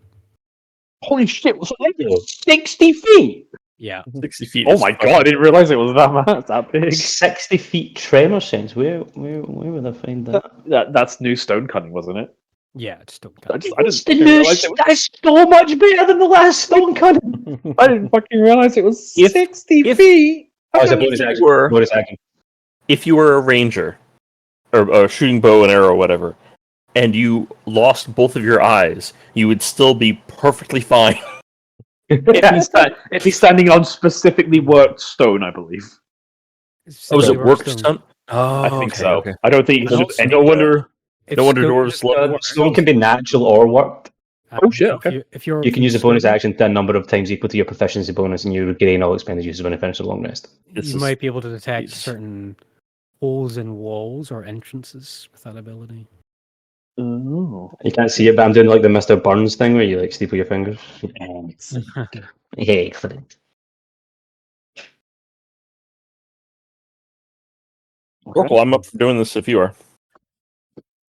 I'm happy to do it. Yeah, I just don't know how much change we're going to get back from it. But yeah, absolutely, I'm more than happy to go and try and head towards somewhere, either I think probably adjacent to Liberty Corner, and be like, "My name's Jim, and I've been sent here to fix your plumbing." Yeah. Okay. So you want to head to a building adjacent there and see what you can find. The district just before Liberty Corner is called Archgarten, which is a heavily forested and wooded area and a series of apartments. It's mostly slightly residential and mostly fits the acolytes and workers in and around what would have been the main offices and bureaucratic administration of the Archzealot. However, there are still many what would you put it? Small businesses. Probably the largest you can see would be like a food procurer and, for lack of a better term, supermarket of food to feed this kind of section of the city. Bringing in lots of fresh produce and cut meat and other slight everyday needs. You could attempt to try there if you wanted to. Sure. Okay, so you head inside, and it is like this kind of 3 hallway sized building. I mean, you could probably fit like 100 people in it easily. And what are you trying to figure out? What are you trying to find out? I don't know if this is necessarily the correct place, but what we wanted to attempt to do was to find out where the people who amend or fix the automata would I see. be. I see. Okay, very well. If there's People who go underground. yeah, so like if Kinos has to repair the automata, right? Yeah. Then Yeah. someone either has to collect it or go there and repair it. So there's surely, or is there anyone we can find who we could then talk to either give us information about how that's carried out or lead us there so we can try and carry it out ourselves, because we're going to basically pretend that we're the IT guys, like we're here I to see, fix I your see. problem. Probably going back to the proving house would be the best place to start with that. Okay, we have to go back to. If we have to go back to that big house, then I have to avoid that guy, Yes. which makes it a little bit hard, a lot harder than it was before. So maybe this plan's probably not going to work. It's a big room with a lot of people in it, a lot of working on it, a lot of machinery, a lot of noise in it, and a lot of heat as well. So you could make an attempt to hide from him if you wanted to go in. You try it. Yeah.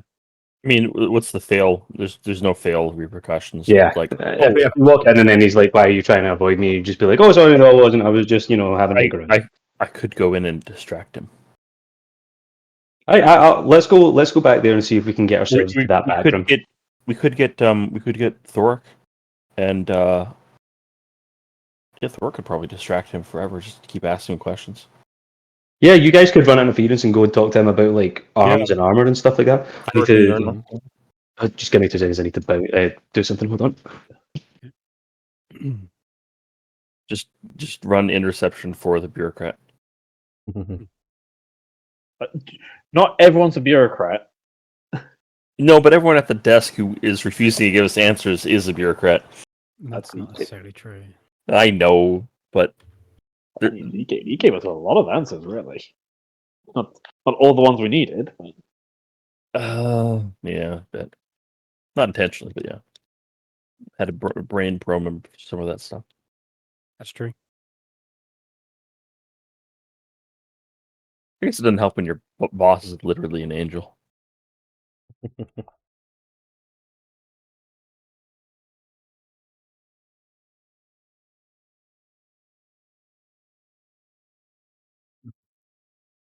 Sorry.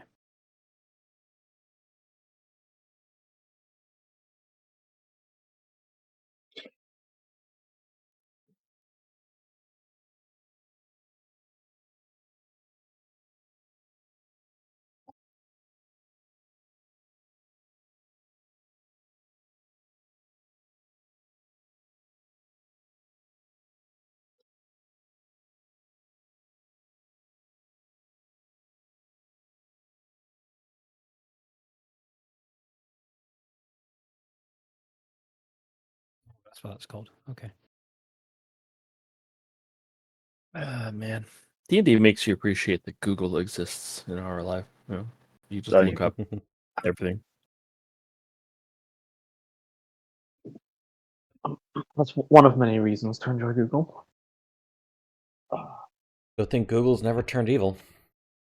Yes, I'm sure they are a completely honest company with only our best interests in mind.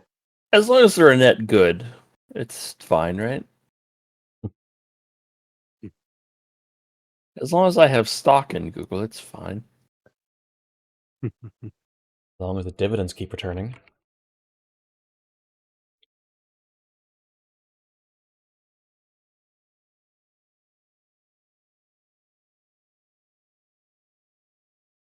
Oh yeah, my state's on fire. And it has been for like a week and a bit during winter. Yeah. Which is fucked. You safe from the fire? Oh yeah, I'm an hour away.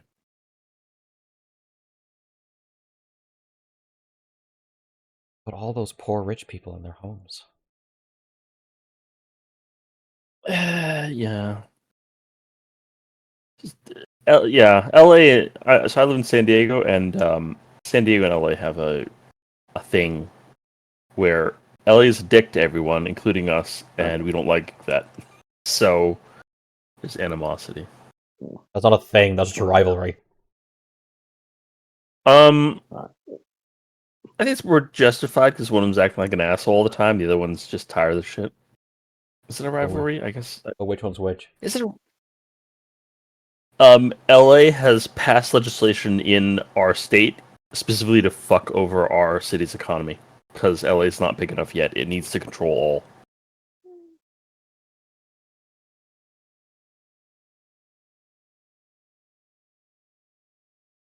LA had a pollution problem, so they dug out an entire mountain in order to create a siphon so that all their smog would blow out into a neighboring city.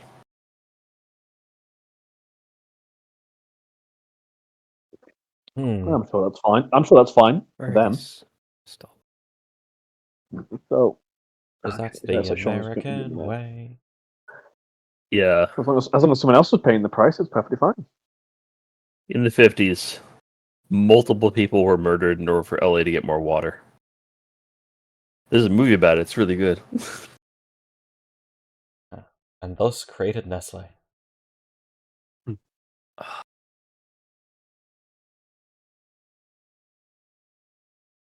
Oh, that's cool. I'm going to use that.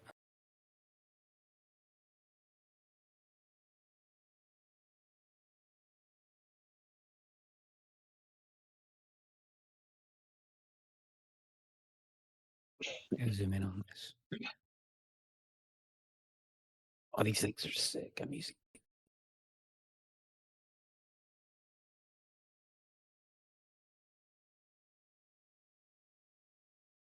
Okay.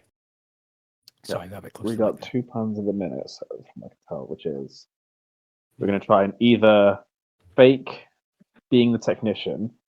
I'll take a phone call. Let's Oh. take a quick 10-minute break there. I need to let my dogs out and Sean's away Okay, anyway. nice.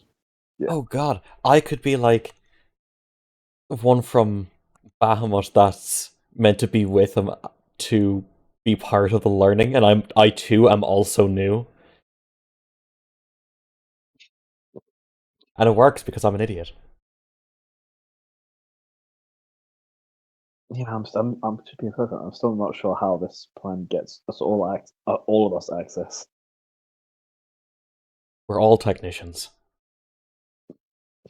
To like 3 of us for churches that are completely irrelevant here. I mean, I can play the role of one.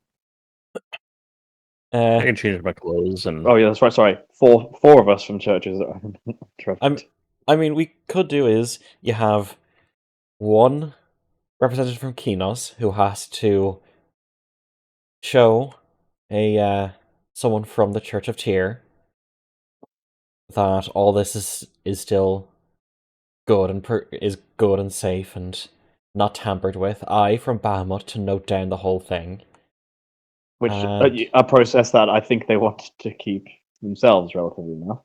I think it's easier if just 2 technicians of Kinos go down there, me and Torkel. Yeah, but then like, what about the rest of us? How do we gain access? Oh no, this is the scouting. This is not the whole thing. We're just gonna go down there to scout Oh, okay. and see if it's possible for us to smuggle the entire party through there without running into a bunch of golems.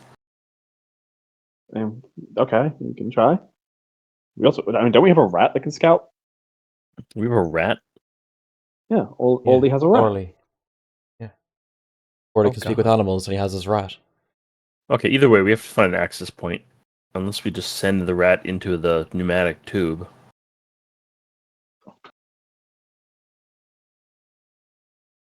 Guys, I think this plan might work. Let's send What the if- rat into the pneumatic tube. Let's gum up the pneumatic tube. So there's like a panic, and we get to move around in the panic.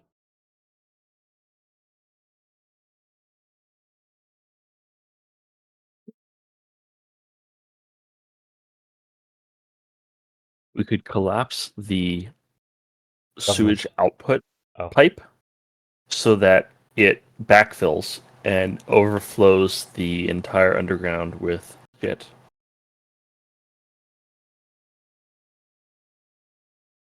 I don't know what that'd accomplish, but it'd be funny. Well, maybe they'd have to move above ground then, but.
We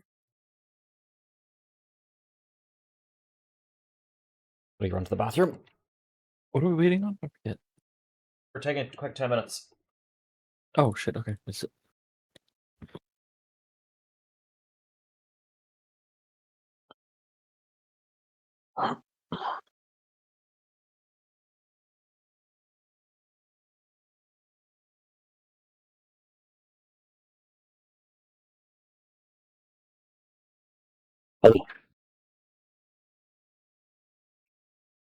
Hello?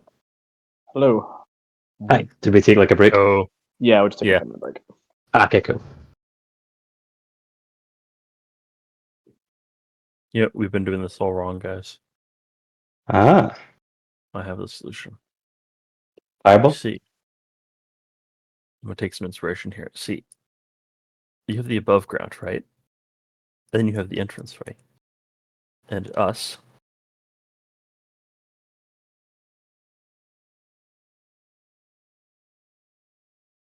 We need to go down into the underground. I don't know. Going What it is. underground. I'm just ripping off a pirate.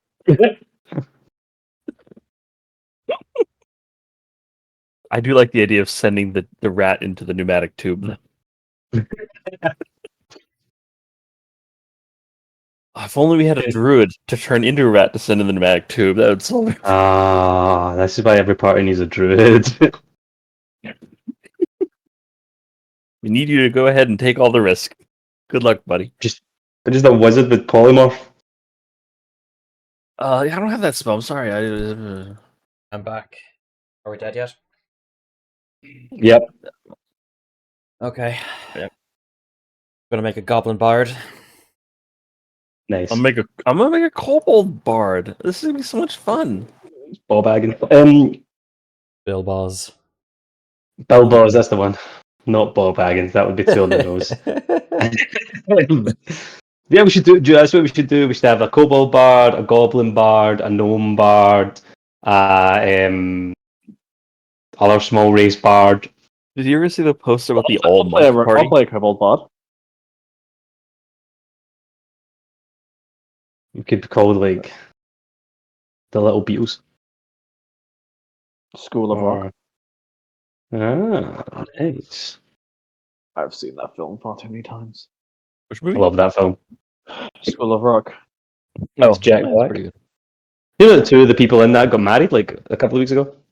Really? The fat kid and the blonde kid.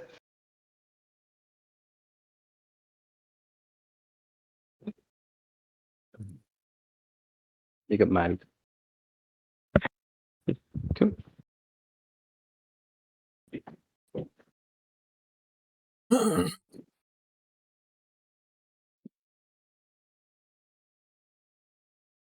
Activate Tremor Sense as a bonus action is pretty neat, but I don't think it tells me how long it lasts.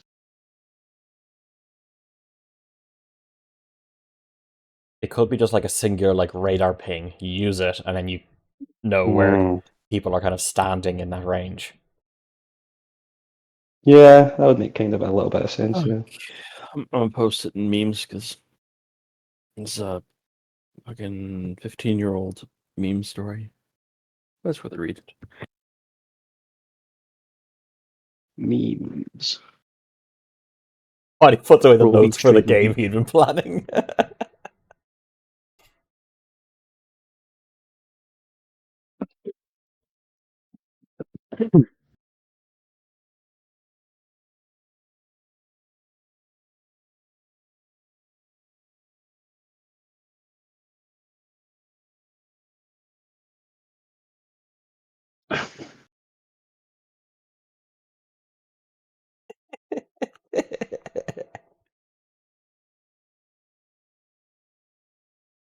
Oh, that's good.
Apologies about that. I'm back.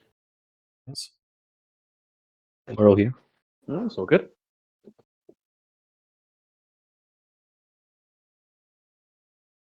Just getting the correct distance from the microphone again. Something new to get used to. So, you guys want to go to the proving house again? I think so, yes. Are Okay. we all here? I believe so. I am. Yeah. Cool. Oh, then yeah, let's go. So, is that the whole party going? I take it. Well, Orly's going Are to. you guys going to run an appearance, or do you want us to just go by ourselves? We can be nearby, and if it seems like you're having issues, we can try run interference. Okay, cool. That works. I mean, there's no restriction on people just coming in and admiring the various workings of the priests and crafters on the various stations along the proving house factory floor, as it were. So you guys can kind of mingle about there, but keep an eye on Torkel. So as I said, you go past that guardian on the front gate. You head in the spherical chamber. The lava still bubbling. The smell of just hot embers, leathers, oiled tools, and stone shavings being cast on the floor. There's kind of just this mix of wood being whittled to just solid steel being clanged and bashed and beaten into shape. And Torkel, you identify the kind of quarter section of one of the back rooms, or one of the back kind of halves of the floor, where you see these similar autonoma, 5 in various states of completion, with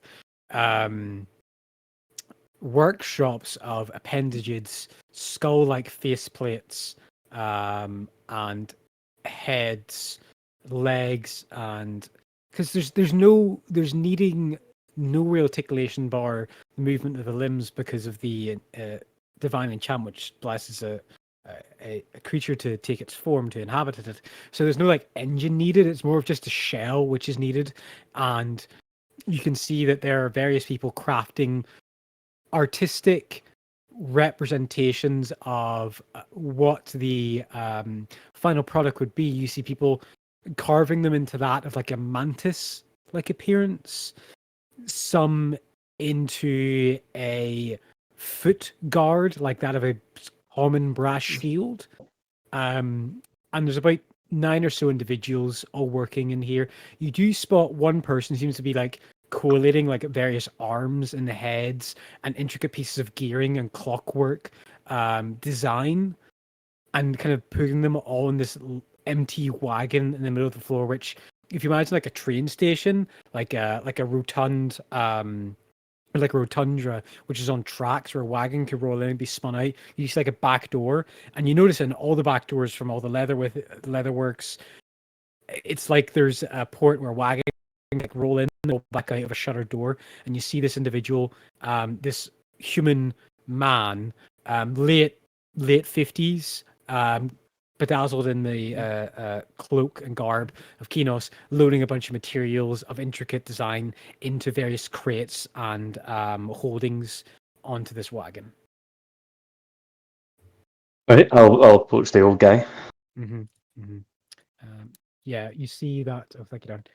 Actually, I'm still playing. I won't have a chance to see it. Yes. Sorry, hold on 2 seconds. If you're gonna do some talking, I can boost you. Yeah, probably a good idea. Okay. When he comes back, I'll tell him. Great. I'm gonna cast enhance ability. Silvery barbs. I'm kind of sad they got rid of all the like secondary benefits of enhanceability. They weren't particularly useful, but they gave it a little bit more flavor. Sorry about that. Yep. I cast enhanceability on Torkel. For charisma. Charisma. Yeah. Very well. Very good. Okay, so you head over to this person. They have actually quite long hair, which is like tied into a single ponytail behind them. Their hands look dirty. They've got work gloves on as they're moving everything across. And how do you approach them, Torkel? I'll just approach them like maybe not nonchalantly, but like I'll come in looking around, and then I'll make a performance of spotting them, and then like walk like scurrying over. Yeah, okay. They acknowledge your approach and your, as I said, your piece of Kinos, and he just nods at you and like it's kind of like awaiting, like either an address or a task or something like that. Just Yeah, would I know what these guys would be referred to as, like what their title might be? probably just acolyte. Okay. Yeah, I'll be like, excuse me, acolyte. I have recently came to Breakwater and have been recommended to assist with the repairing of automata from the Liberty Corner area. Someone was informing me that there's been a certain amount to it that have been damaged and they need assistance with the repairing and upkeep, but I am confused about where to go.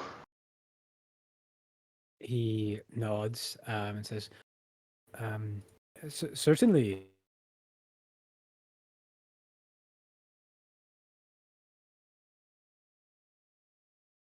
In Veritor and in Inventoryman here, make a persuasion check with advantage because you have your bonuses, your advantage. All right. So advantage persuasion. Oh, And he that's a nat 20 from 20. I take full credit for that. Thanks. You do. So you get the read on this guy, and he nods and he says, "Yes. How may I address you, sir?"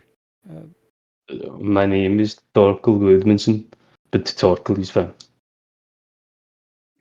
Thank you, Cleric Torkel. I'm actually, in fact, just about to take this delivery of replacement component parts to an access point within the nexus of the veins to deposit them with a collection of Mina and Kino's clergy here. They're already waiting to undertake repairs close to that area of the city, I think. I've just had strict orders to get as much as material as possible and to take them to the location. You're happy to join me if you're seeking further guidance. I'm not sure. I can't give you an order. I'm an acolyte. I serve you, sir. But if you're here, as you say, you're to assist, I don't see a reason why you couldn't accompany me. Oh, that would be very helpful. It is often difficult to find your way around the new city and all of the ins and outs of how this works. I would appreciate if I could shadow you. I also have a companion who he's sort of an assistant or a lackey who helps me with scribing and notes if he could come along as well. As I say, I have no power over your walking or wanting of company. I'm just a delivery person who outfits the store here. Of course, it is just maybe in my nature to make sure that I am not offending anybody. But whenever you are free, we will leave. You're one of the nicest clerics I've run into in some time. Most of them just are move this, bring this here, take this, fix this. I appreciate the kindness, sir. I have a few more crates to load, a few more eye lenses and other components. I should be able to go within the next 5 or 10 minutes. I have a couple hydels to secure the wagon, and then you can follow me or ride up in front of the wagon if you need to. Of course, yes, and that would be very helpful. Just I am sorry to hear that you do not have such a good time with some of the other priests, but just remember that everybody under Kinos Light is encouraged to ask questions and develop and build. So I hope that you do not get dissuaded from your calling. I will go and speak to my companions and meet you here again in 10-ish minutes. Okay, yeah, he nods and goes back to loading his components. And what do you do, Torkel?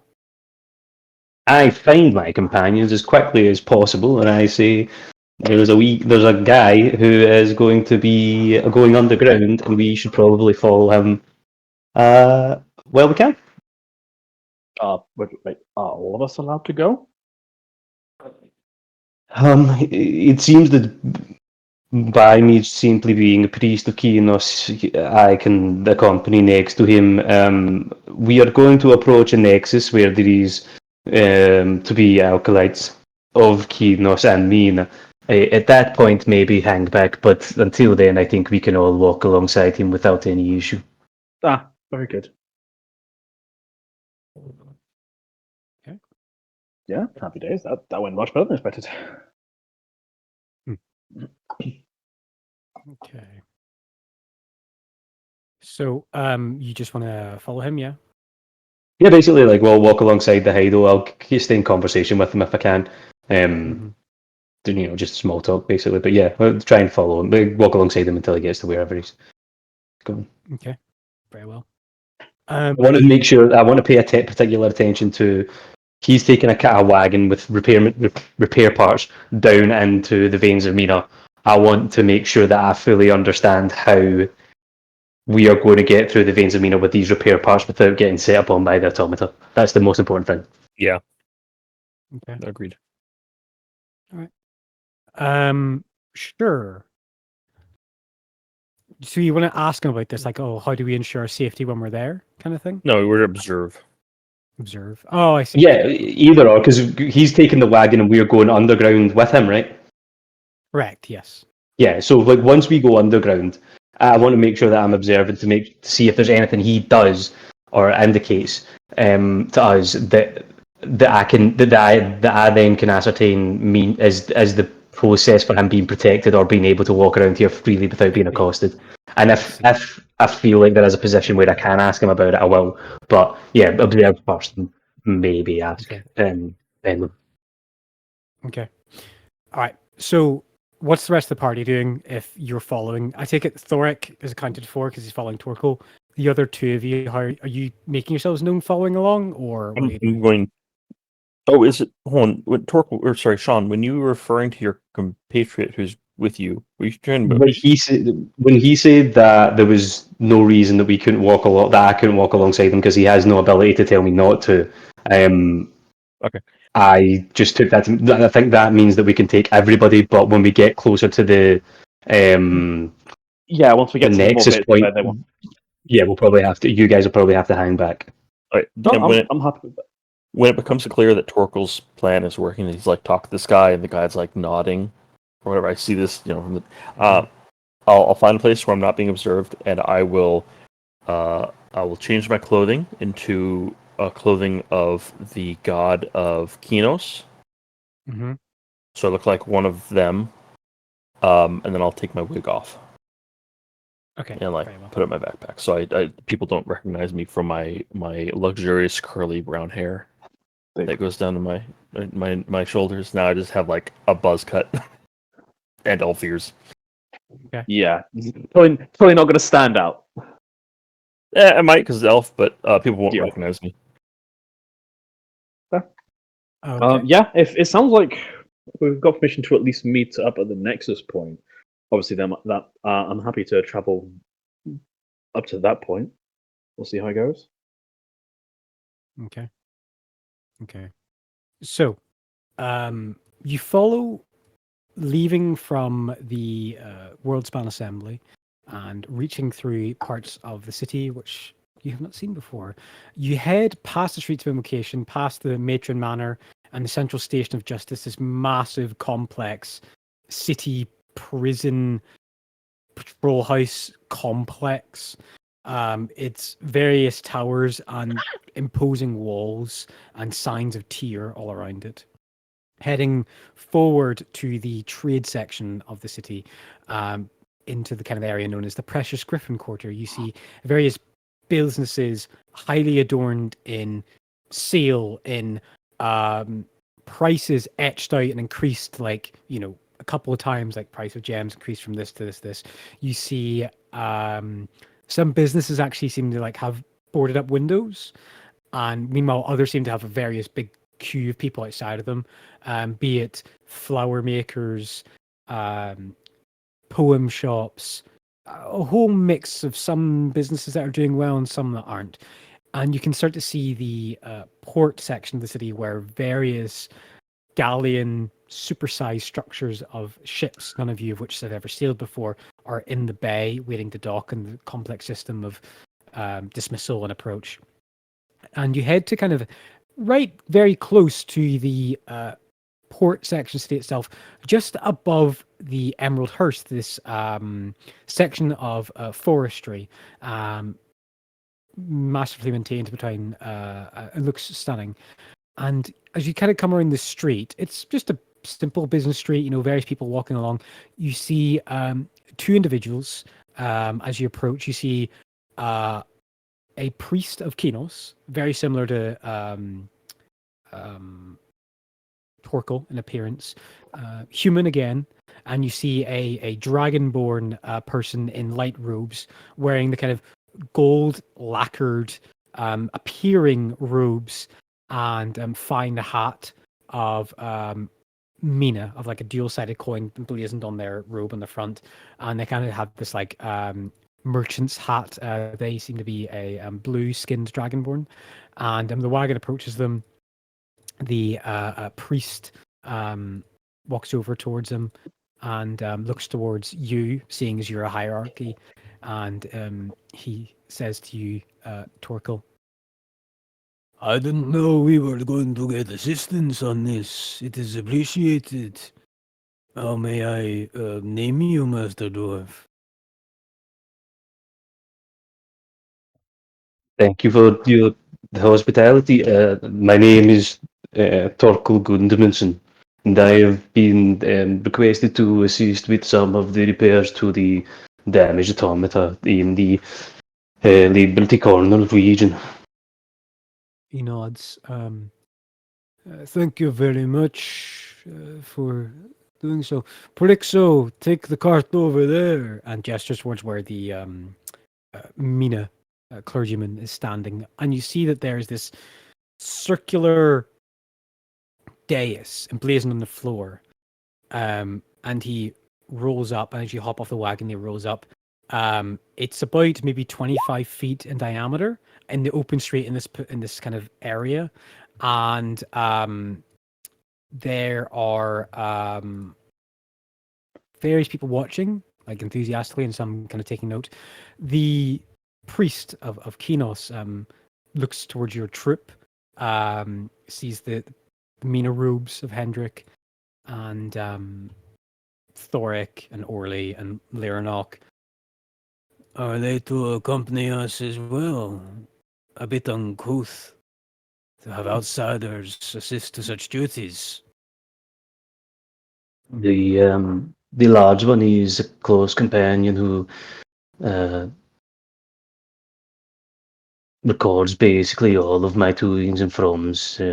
I've had them for some time. The other two are more the interested, but if it is uncouth or prohibited, I can leave them behind. The only one I would insist in coming is my friend from the Church of Mina. Mina. Or Kinos? What I thought Cameron said Mina. Who? Hendrik is Who are dressed as you Mina, referring to? and Hendrik. No. I'm Oh, dressed I as thought it was Kinos. I'm Kinos. dressed as Kinos. Yeah, Kinos. I'm dressed the same. oh, sorry, I misunderstood. Okay, never Okay. mind. Never mind. So that we would be like, I'm supposed to be here, sort of like Mhm. I have. I'll press on Thoric then. Okay. Yeah. Believe my companion who helps to record could be allowed to accompany me. It would be most useful. Looks over towards the blue scaled dragonborn, and they kind of rub their scales behind their neck and look at the troop of you. Female, from what you can gather, on their form. And they say, kind of not shouting, but like making it known to all your party. With the disturbances More company and blades may be welcomed. And they nod. And basically what happens is the acolyte rolls forward the wagon on this 25-foot circumferent dais, and it's got the emblazoned sign of Mina of a smiling coin on it. He unsaddles the Heidels and gives a farewell to the troop of you. And the Mina priest and the Kinos priest gesture for all of you to stand around the wagon. Oh, okay. Yeah. Orally included. I think we are all very grateful for the opportunity to come along and observe. Mm-hmm. Mm-hmm. The Mina priest and the Kinos priest, which you have joined, before they do anything further, he says, my name is... the Mina priest says, my name is Palmera. So, And Palmera? Palmera, yeah. Palmera. Pleasure to meet you. Mina priest. Yes. And then the male Kinos priest, he says, my name is Roy Bandera. And you all trade pleasantries and say hello and greet unless anyone else wants to obfuscate their truth. No, No. I'll tell my name. Enoch is happy to tell. Mm-hmm. Okay. They both present their holy symbols, the Kinos priest and the Mina priest, and you see them cast a spell, and not so much the entire circumference of the 25-foot diameter, but you see the coin which rest most of the wagon is on, and nearly all of you guys are standing on. They start to cast the spell and hum a chant, but it seems like it's spoken in two different out-of-timed, I would say, like imagine someone speaking one prayer from the Old Testament, someone speaking a prayer from the New Testament at the same time, and they're not distracted by each other speaking it. And as they start to speak this hymn, this religious spell takes hold, you see that the gold coin actually becomes solid gold, and you see it start to actually turn from stone into gold and start to refract as the coin kind of detaches itself from the stone, starts to lower itself into the earth itself as all of you drop beneath, going underground. Does anyone do anything? No. Actually, no, not at this point.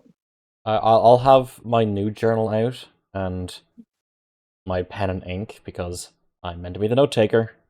So I'll have that out ready to go. Very well. Very well. You see that you descend 10, 20, 30, 40 feet into the earth and you land in a tunnel, a well-maintained stone tunnel free of debris, mucus, debris, anything. It's just clean and bespoke. And it's about a 20-foot diameter cyclical chamber with a flat floor. And as you land in the chamber, the wagon is there. The Mina priest presents the holy symbol and they hold it above their hands with two palms open, and they speak a word, and you see the holy symbol shoot a light that goes hundreds of feet down like a long tunnel. And then the priest turns to you, the Kinos priest, Rue, the human. We may need to wait a moment for something to come and take the carriage for us. Yeah, no, it is such an intricate way to travel. It take you a long time to learn all these hymns and chants. Yes. Delicate procedure. Myself and Palmyra must be working in total synchronicity. Otherwise, well, sometimes the floor becomes where your feet were and you get stuck. Well, I see. certainly an effective way to guarantee security. Yeah, and you look up, and from what was daylight, it's slowly closing over as new storm is reformed. And the gold that you rest on where the coin is just like almost seems to dissipate, then reappear above you. Oh, all right. That's an interesting flex. Mm-hmm. Okay, They fair. seem to. He seems to be concentrating most on it, and he's still speaking and gesturing with this holy symbol as it's Oh. reforming up above you. I didn't realize they were still working. Okay. She seems to be doing something else, but he seems to focus on the end of the ritual. I think once they looks like they're done, Lernock will speak up, but he will wait until they're actually finished with it. Yeah, all the daylight disappears, and your dark visions all take hold. The human casts light on a simple stave which he has, which hangs over his back, so he can have the light above his head while he's walking. And the dragonborn has dark visions, so they're okay. Lernock will also cast light on his quarterstaff just to sort of effectively help out a little bit. Okay. Yeah. Also, very well. No, I do have it. It's 20 by 20 for that. Okay. Yeah. So you do this, and you can So do you want to say anything, Lernock? Yeah. Sorry, I don't wish to overstep. But I understand there are some difficulties in the city, but for there to be such a need for blades, I wasn't aware that they had reached so far. Is there trouble to be expected? The woman closes her holy symbol and looks towards you, and you see a slight dim light approach the tunnel. Still a distance away, but you're not entirely sure. And she looks towards Rue, and then to you, and directly addressing you, Lernock. There have been troubling effects on our safeguards within the veins. I had not realized it has to such an extent. I think it would be this far down something so important. Well, we will be glad to offer our assistance in this matter. By the time it is directly focused on access points to Liberty Corner, the unruly, unfaithful foreign influence has done some damage to there, and they seek to somewhat intercept the god of trade's dealings. So we intervene. They attack our weapons and our infrastructure. We are here to make it so that does not happen anymore. No, agreed. To think that they were to such a point where they are attacking the apologies, I realized. Is there a name for the automata? You may refer to them as the Cherished. Cherished. Good. I must admit I'm quite curious on these Cherished. I heard about them some time ago, but I thought them be more mindless than mindless creations. I mean, that's simply attacks and defense, but I've recently been informed that's not the case, and I wish to see it for myself, if that's okay. He gestures down the tunnel. Yeah. Behold the Cherished in action, then. We can talk further on the way to the afflicted area. And you see coming down the tunnel what was a pair of dull blue eyes approaching. You hear this kind of tink of walking of metal and stone. You see, as your dark vision reveals, a golden plated, large, 8-foot long to the shoulder, or 8-foot tall into the shoulder, metal tiger with a fully armored golden skeletal plates around it. It has this just whimsical movement and grace to it, despite its look of clumsiness, what we might expect. The creature approaches and gets within 10 feet, and then the priestess of Mina and Rue both present their holy symbols, and they speak in Celestial and give it instruction to hold and then lash its tail to the wagon so that they may undertake their work on behalf of Kinos and Mina. The tiger creature does so. Its metallic tail shoots out and it wraps itself around. Like it almost seems to go further than what you think it would, and like kind of like a wrench, sorry, a wrench, like a winch, like reverse wrap itself around the hitchings at the front of the wagon, and then it kind of like shrugs its shoulders and moves as everyone goes to step in front of it. It's like And, 8 foot tall to the shoulder. That's fucking big. it's a big creature. It's a large creature. Yeah, no kidding. Okay. Yeah, I think we'll just carry on with them for a moment. I presume. Okay. While you're walking down the tunnel, is there anything you guys want to do? It's just a straight shot tunnel.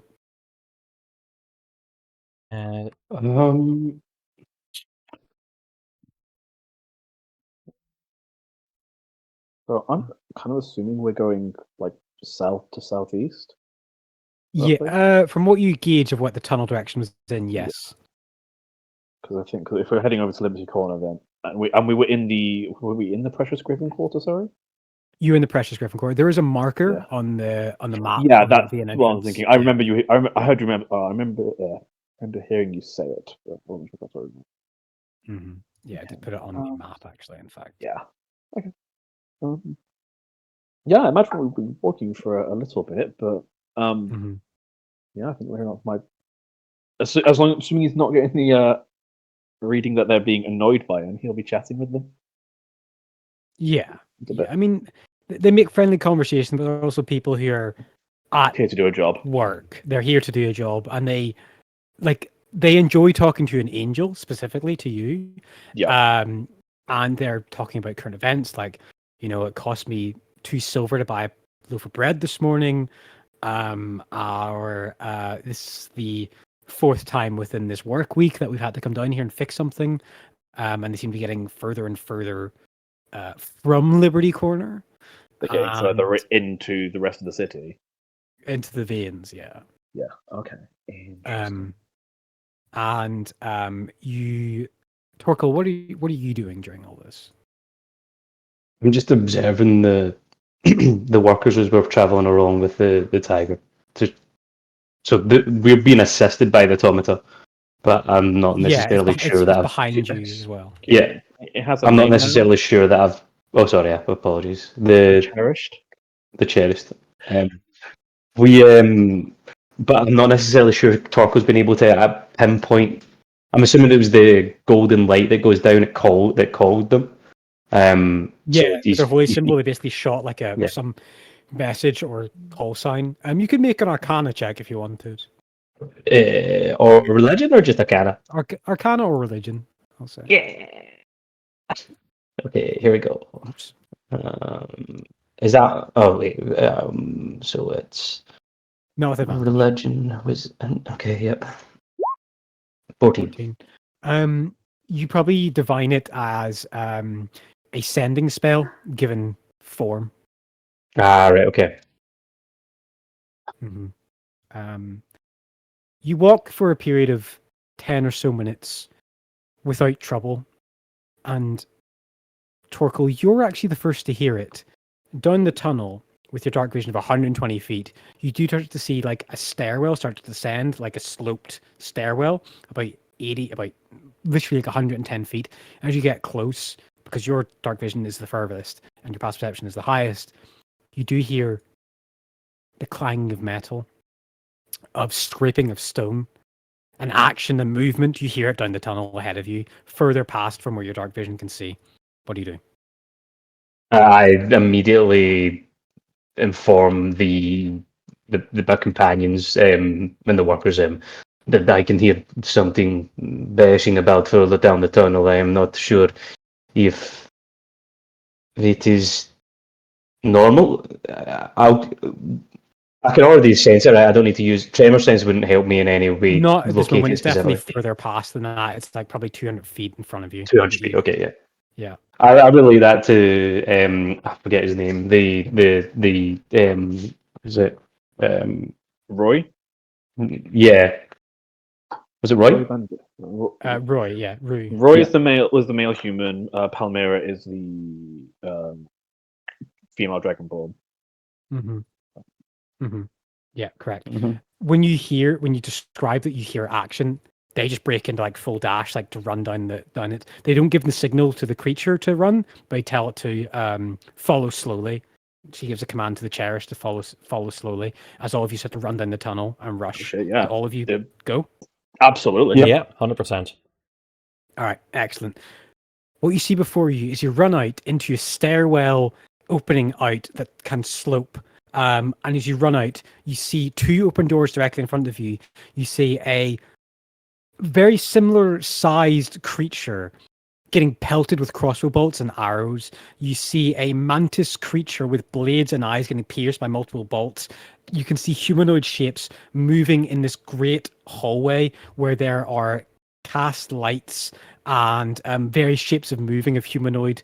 You can hear the clinking of gears of metal. And I'm going to show you a map, and I'm going to need everyone to roll initiative.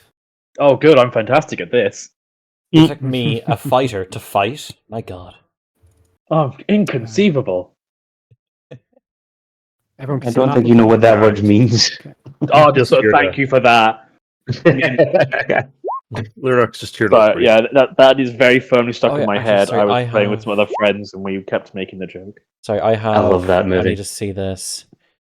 I have my. Oh yeah, that is added. Cool. Immediately after. Oh yeah, so yeah, I can swap initiative. Awesome. Oh, fuck, where the frick is initiative now? That I know it says Taco 2024, but that's my level, not the year. Yeah. Okay, I'll give them some names. Still only a +9 on the religion check. Yeah, I'm not very good at the game. It still works like the same. You'll bring up an initiative table, and then we roll to be added to that. Yeah. Yeah, you can click on your token and click initiative as well. Oh, does that? But I Sorry, thought if you did that before the where- thing was up, it didn't populate. Where's initiative now? No, it does. It does. It's at the top and a big red button underneath your portrait. Do you have Oh, it in yes, compact thank you. view? Okay. Yes, sorry. Yeah. That is. It could not have been more obvious, but I was just still Yeah. looking for it in a different section. Yeah. So I have the option to you do swap initiatives initiative with one willing ally. What's your initiative? 13. We can swap if you'd like. I'm an 18. That would mean you go first. Okay. Oh yeah, that works. It does not actually seem to be rolling for me.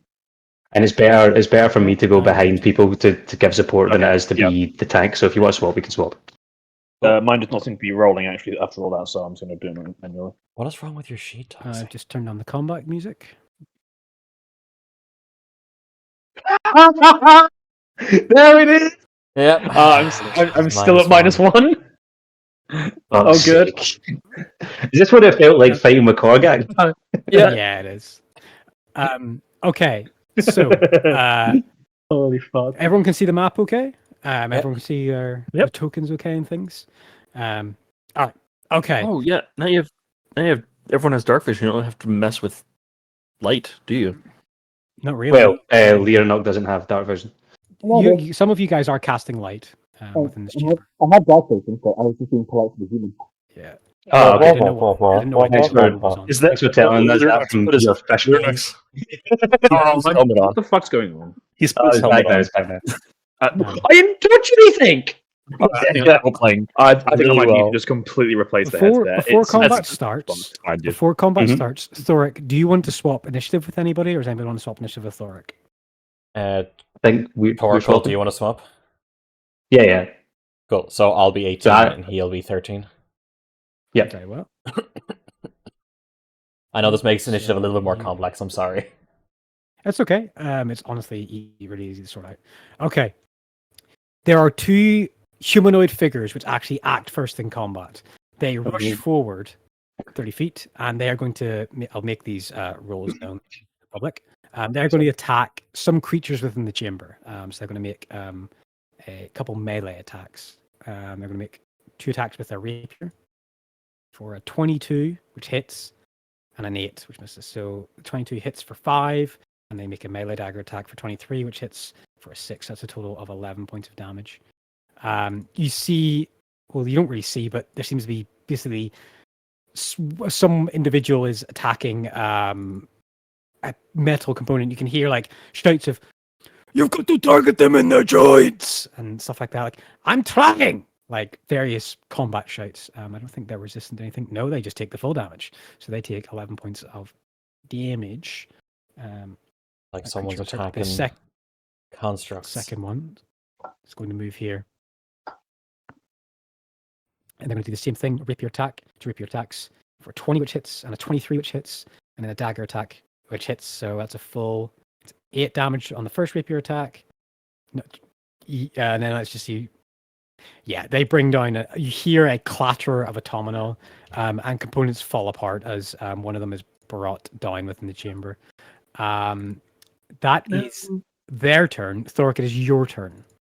I mean, it's an action to put the shield on.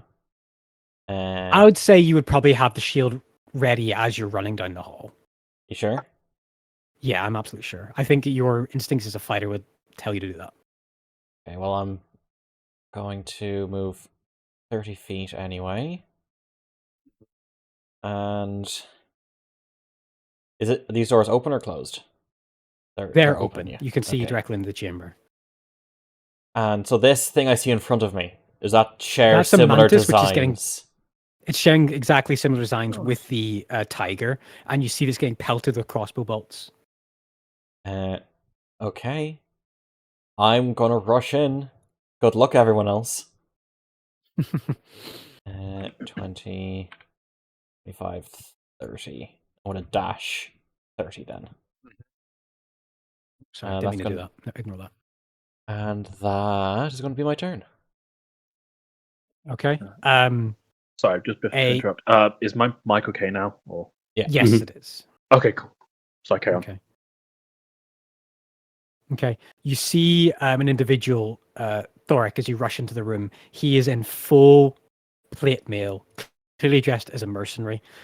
You see him take out a short bow, and it takes 3 shots. He's just one after the other, like ting ting ting, with a short bow attack at the mantis. He seems to be directing the guys in the back behind the pillars of where to aim. Aim for the eyes, as he just lets a salvo go. I need to. Sorry, let me see. Sorry. Okay. The target takes second piercing damage. Okay, very well. So 3 attacks with short bow for 24, which hits. For 6 plus 6. So that's 12 points of damage. And then another attack for a 9, which misses.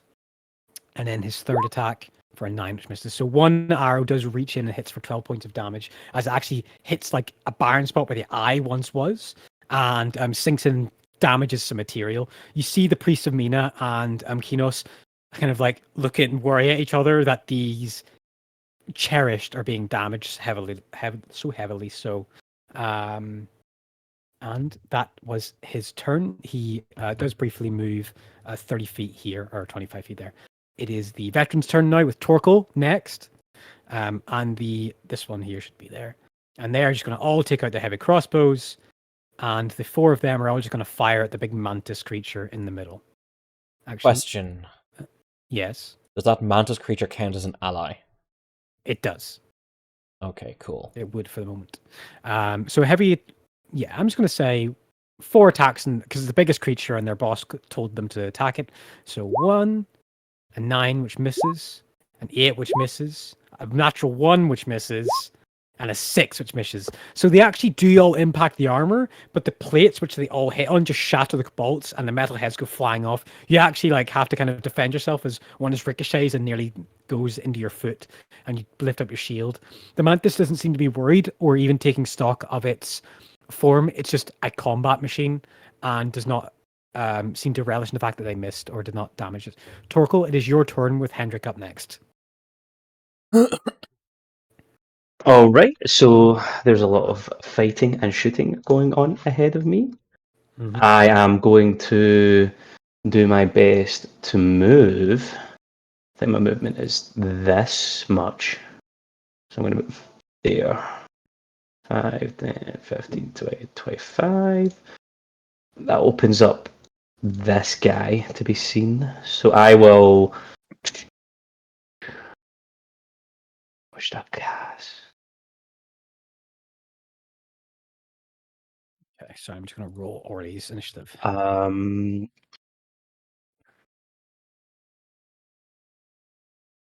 think I'll cast Bless, Okay. which is 3 allies within 30 feet. I will cast Bless on the Mantis, Okay, yeah. on Thoric, and on Lyranot. So that Okay, is Thoric Bless and Lyranot. at first level.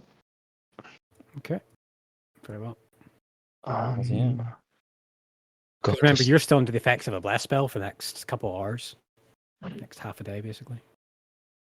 Oh yeah, I'm already blessed. Yeah, I forgot about You're that. already blessed, you need to put it on yourself, which is very I'll cool. take it. So yeah, you're Oh no, I already Should that's we- 3 people already, sorry. Yeah, fair enough. Is Sure. wait, hang on. You're Is concentrating Hero's on Feast spell. specifically blessed? Or... no, here's Feast. No, it was for traveling through it was for going through the warp. I got like a Oh, Um, okay. Okay, cool. blessing. Yeah. Also, Leonok, I'm not sure if you upped your hit points to what they currently be, but I know the 49. I have, yeah. Okay. So I've got 49 it is my was a current. plus 10. It does go wait. up. It does heal when you have Hero's Feast. It raises your maximum HP, Yeah, but it also so- goes to that maximum. Yeah, so what I've got is the 49 is my normal current max HP, and I've got plus 13 from Hero's Feast. Yes, correct. Yeah. Okay. Grand. Okay, so that's your turn, Torkel? Yeah, that is my turn. I see what you mean. Okay. Just before it's Hendrik's turn, quickly going to do Orly's turn. He would move here. I think he would hide and then try and take a stealth shot on an individual. So let's make a stealth check for him. Roll. Did that come through? Yeah. 27. Yeah, he's definitely hidden. And it's going to take a attack with Slygrat. Actually, he's not. I think he's just going to hide for the moment and watch what happens and take the dodge action. Because technically those two swashbucklers wouldn't have been within range of him just yet. So he's hidden. Hendrik, it is now your turn with Amantis up next. My movement isn't massive. I'll move there. Can't see shit. From there, I should be able to hit. Oh, he's already dead, isn't he? He's a destroyed clockwork creature, yes. A cherished, which has been lost from this world. I don't have a lot of shit I can do. Guidance is no use in combat. It's not worth using my higher level spells. I'll. I don't want to dash to this shit and get killed. Fuck. Just dash near me, I'll be fine.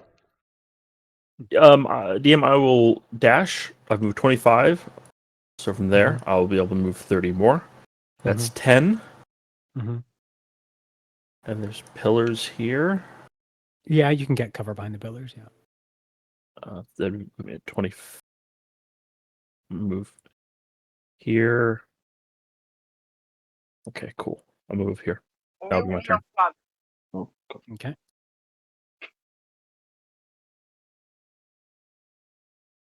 So is that your full turn?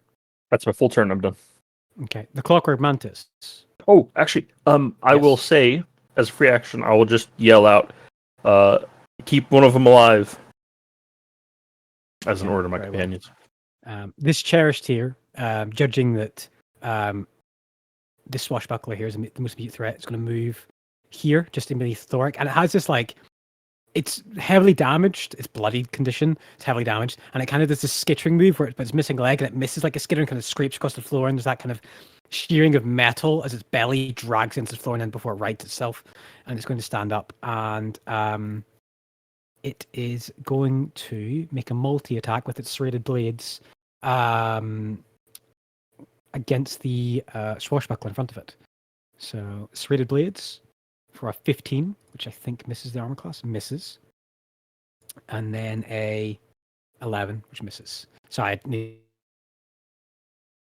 to roll those. So that's what it does. It moved that distance. Doesn't have any other abilities to do. So that is the turn of that. So the the actual swashbuckler picks up the body, the lightweight frame body of the creature just destroyed with a rapier, and she throws it in the air to distract the mantis, and the mantis just two vertical slices, left from right and right from left, just slice it into half as it takes the blow, instead of it just by rending the swashbuckler. Rue, they are going to move in 30 feet, and they're going to take a look at the battlefield before them, and they're going to cast Sacred Flame on the swashbuckler to the left. It's a Dex DC 13 save for them. I'm going to roll that now. So their Dex save. Dex save 8. They fail. They take 1d8 radiant damage. I take 1 point of radiant damage as the Sacred Flame hits them. Okay, and then. And then we have a Clockwork Soldier, which is only one of them left. So they are going to start the same one in front of them. You see the Clockwork Soldier stand. It's at its last component pieces, and you see a divine light encompass the entire form as it seems to speed up and move with such swiftness, which you did not expect before when it was trying to dodge the blows. And it's going to make 4 attacks with its halberd against the swashbuckler beneath it. For a 21, which hits. Sorry, I need to roll this public. A 13, which misses. A 19, which hits. And a 12, which misses. So for the 21, 10 points of damage. And then the 19, 5 points down, 15 points of damage to the swashbuckler beneath it. Oh, that was a big hit. So it reaches out, it manages to actually pierce the side of the swashbuckler as it's kind of moving to dodge the blow, but it's just moving so fast he can't anticipate it, and actually cuts the side, and a trickle of red blood leaks out onto the stone floor. They look surprised that it landed a blow. Palmyra, the Mina priest, is going to step forward. She's going to dash actually 60 feet in, or 40 feet in, and get to here, and that is her turn. Actually, she's going to go to this pillar here. Leonok, it's your turn, then Orly, and then new initiative round. Cool. Don't worry, my turn will not take long. He's going to basically move to here. And then I suspect I will be taking the dash action. So just so I can understand, is this? I'm assuming these are like dead automaton soldiers. Anything that's got a skull icon is dead. Yeah. Cool. He's then going to probably take the dash action. I think he's just going to try and get to here to get into the center of everything, so we can figure out what's going on properly, and he can do more next time. Oh boy, there's more here than expected. Okay. And that'll be my entire turn. Okay. Well, Orly, they're going to move into the room. I think their new speed is now 30, so they're going to move here. They're going to look at the swashbuckler directly beneath them. The mantis is focused on, and the Clockwork Soldier just destroyed. The Cherished soldier is destroyed, and they're going to take a shot with Sly Grasp because it's 30 feet. Oh, let's see if Orly can pull off something cool with Sly Grasp. So, nothing just yet. Oh my god, that's a crit! So that's sneak attack as well. Wait, if I remember rightly, I think sneak attack doesn't crit anymore. Does it not? Okay. Unless they changed that, I don't remember. I need to look into Rogue actually. That's nuts if it doesn't. I think they changed it so I've got the rule up here. Sneak attack and smites don't crit anymore. From what I remember, at least I remember they were planning on it. Like in the initial new version, they were changing things so only like the weapon dice actually crit. Okay, sorry. This is important. I can't believe that's a crit. Sneak attack. You know how to subtly strike. You actually 1d6 damage. You have an S weapon. Yeah. You don't need advanced attack roll for when I was in 5 feet. The extra damage increases. I don't say anything declaring that sneak attack does not crit, so I'm going to roll it crits, and then we can find out later. So. No, they might have changed that back actually. Oh my god! Oh, Dude, explode, right? I think that might. That dude's super fucking dead. That dude, I think his entire bloodline is dead. Like everyone else that just like attached to him via bloodline, He expertly removes the opponent's entire heart.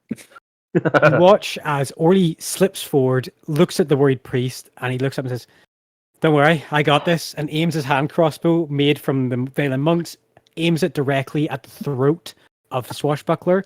They see the bolt last minute as it sinks into their throat. Blood starts to leak out the side as they hold their throat, and they hastily pull the bolt out the back way and stick their fingers in their throat to stop themselves from bleeding out. And they are still up. Oh my No god! way. So that shot would have nearly one-shot me in my normal health value. That would have one Yeah. shot the combined health of like half the brain. These are some experienced delvers and dungeoneers, and he is taking people. He is definitely bloodied. You can see blood trickling down their uniform or their leathers, I guess you could say, and they look pissed off. It is their turn now. As to Orly. Orly was probably going to move here, and then he's going to take the hide action as bonus action. I'm going to say he does that. Because that's probably what Orly would do. So I'm going to stealth check for him. His advantage. For 31, yeah. I'm going to say that the swashbuckler sees the days of movement and is like, oh fuck. Sees the bolt come to the throat, and then worries about the mantis directly in front of it. So they are going to make 3 attacks. Actually, hold on a second. Question. Would they? I got the perfect meme for Orly. Where is it? There it is. The swashbuckler is going to disengage as a bonus action and move forward here, directly beside Palmyra. I'm not going to say they see Orly just for the second, because that seems a bit cheap, but they are going to directly attack the Mina priest. They shout over the shoulder, "There are priests here! We have to get rid of them!" And they're going to attack the priest. For a rapier attack against her, it's a 16 which hits. Another rapier attack for 17 which hits, and a melee dagger. A natural one which misses. So they take 9 plus 10, so 19 points of damage. And that one at least looks hurt. So 19 points of damage. Yeah, they look hurt after that. They sink their rapier and blood into all these combat individuals who are against you. All look different races, different species, different armor. They don't seem to be matching in any way. The second swashbuckler is going to take a rapier attack against the clockwork soldier in front of it. For a 21, which hits 7 points of damage, which does down that. No, actually it doesn't. It's still 9 hit points. It's going to attack again. 22, which hits. That one does destroy that soldier, though. Oh, excuse me. So that one is destroyed. It has a dagger sideways vertical blow into the side of the temple and rakes it out as the thing just discombobulates and falls down. This one is going to dash as a bonus action and move 15 feet next to this priest. And it's going to make a single dagger melee attack against them. For a crit, for 7 points of damage. Torkel, you watch as these 2 expert skirmishers immediately target the 2 priests in front of you, and they acknowledge and they go, "Ah, shit, there's a third one!" And they look towards Torkel. That is their turn. Thoric, it is now your turn. Okay.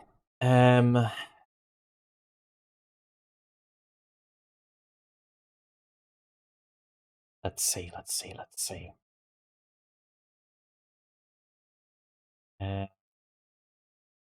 How hurt does this one look again?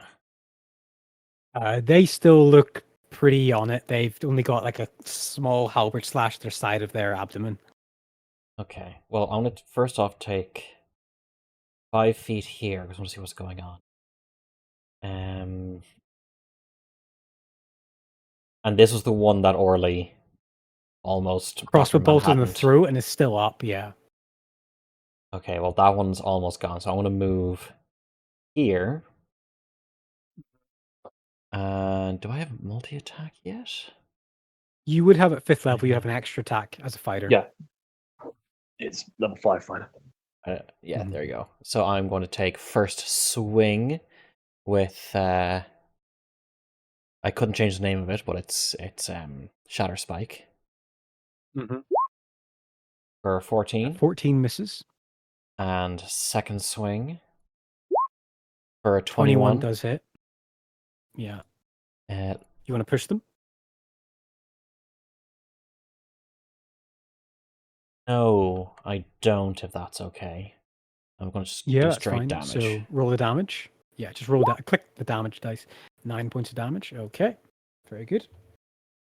Anything Yeah. else I can do? Not at the moment that I want to do. Oh, turn. sorry. One more thing. I don't know if it makes a difference. He is blessed. The 14 might hit. That's true. Yeah, Oh, yep. roll bless. /R 1d4 for 17. 17 just hits. Okay, let me do another damage for 8. 8 points of damage. Mm-hmm. Yeah, that hits. They are starting to look hurt now.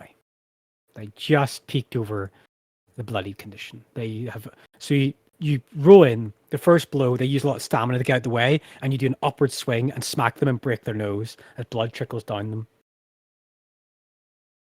Cool. That's my turn. Okay, the champion is going to peek out from the corner. It's going to move 15. It's going to be 25 feet here, still holding a short. He's going to shout an order to the chamber in a language none of you understand. And it's not abyssal or infernal, it's not demonic, it's not evil, it's just a language none of you understand. He's going to take a couple of short bow attacks at the mantis. So one short bow attack for a 23, which hits for 15 points of damage. That thing's starting to look pretty hurt now. Next attack is going to be on the mantis for 17, which I believe hits. It does. And damage. Okay. That will do it. That will destroy the mantis as 2 more short bow shots go, one into its neck joint and one into a central part of the mainframe which holds one of the arms on, and it just discombobulates and falls on the floor. And now that actually you're close to this creature when it is destroyed, Lyranok and Hendrik and Thoric, you look over your shoulder as the clump of metal falls to the earth, and you see a small divine light echo out the creature's skeletal frame and shoot skyward in the ceiling, disappear. No. He then is going to... Now, who can he see with his vision? Angels. He can see Lyranok. He can see Hendrik. He's going to take a shot at Hendrik, I think. I have cover. You do have cover. You're going to have a +2 bonus to your AC, okay? Actually, let me just see his vision.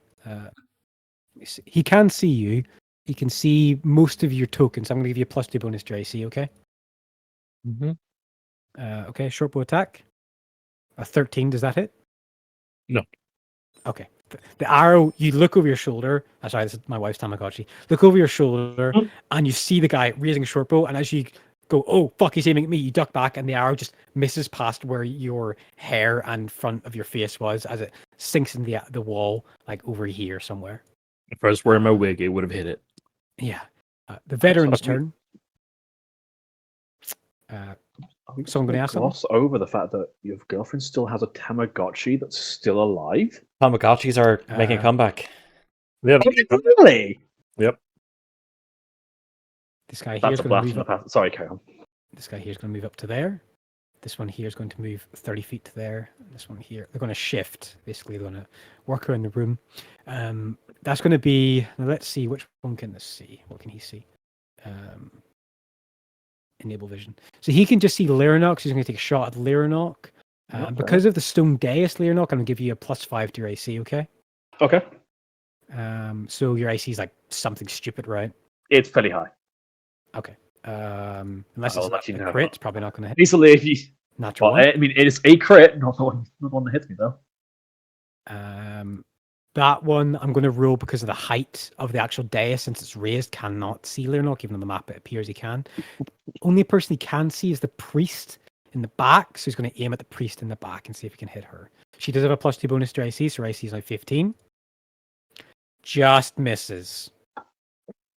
Just misses. This guy here at the bottom, who can he see? He can see the priest at the top.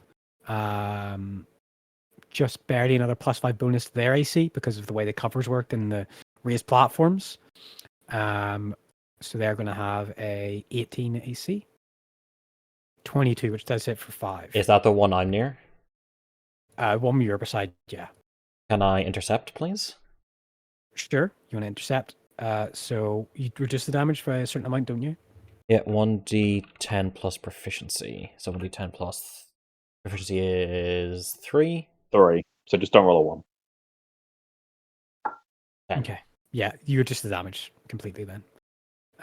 The next one, I'm going to say, because Thoric's pretty tall, he can see like your chest, You're like and like 12 you're like 12 feet shoulder tall. blades.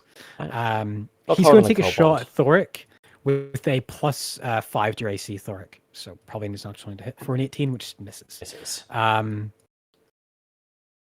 They all kind of murmured something about themselves in a language I don't know if you understand. Torkel, it is your turn with Thoric or Hendrik up next. You're muted, Torkel, if you're speaking. I can see the bad guys now, I think. Uh-huh. Yeah. This is a bad guy. Yeah. This is a bad guy. Yeah. Is this a bad guy? That's a dead friendly cherished. That's a dead friendly. I'm going to attack this bad guy because Mhm. it seems like they need help. So I have already cast Bless. Which is concentration. I'm now going to cast. I am now going to cast. Oh, is that concentration as well? Where does it say? What spell are you trying to cast? Spiritual weapon, is that concentration? A spirit I weapon. believe it is spirit. I believe it is concentration now. Where does it tell me whether they're concentration or not? Should be a big C. We could. Spells. Spiritual weapon. Oh, it has a C next to it. So Bane is concentration. Yeah, so it's got And spiritual weapon is concentration. Okay, I will not cast that then because that would not work. I will cast. I can't though, can I? Huh. I moved 10 feet already, right? 5, 10, 15, 20, 25. No, I will do that. You can move 30 feet. 15, as a 20, as a 25. Okay, cool. I'll get in contact with them and I will cast. Should I just hit them? I Do you have a hammer? cast testicular torsion. I'll cast inflict wounds at 2nd level. Oh, okay. Nice. So they have a DC 15 Constitution save. Con isn't crazy high, but we'll see. The 14 they fail. They take 3d10? 3d10 level at 2? probably level, yeah. Is that right? Speed. Yeah, 3d10. They take 24 damage. Ooh. Wow. They are hanging on by a single thread of constitution.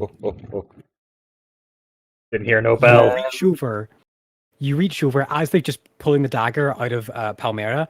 You actually grab onto their hand that was holding onto their throat to stem the bleeding, and you basically necrotize their entire hand, and they have this wild look of just shock, then anger, and just utter just disgust in your direction, and they snatch their hand back as their hand is completely necrotized. Hendrik, it is now your turn. Can you tell me what the initiative is for this character right here? 19. Is it 19? Yeah.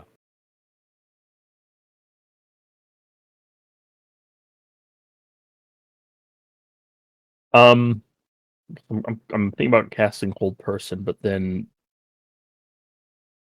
Thoric would go after. Mm-hmm. If I cast Hold Person, would I be able to? What's the action of pushing over? It's an action, isn't it? Shove action. So I wouldn't be able to get them handcuffed or prone without help. Probably not. No. It'd be great if I had Quicken spell, but I don't have that one. I am going to cast Hold Person, Mm-hmm. and I'm going to use my metamagic to. Where's the fucking feature? Heighten spell. Mm-hmm. That you can spell Disadvantage. to give disadvantage on saving throws. So does that? That's just for the spell, right? Because he has to make a saving for the throw spell. next turn. That's just He for has to make this it- casting of it. Yeah. Thank you. Okay. Okay. What is It would stop him from doing anything negative. But then, if I cast as a higher level spell, though, I can. do 2 people or 3? I'm sorry for taking up time, guys.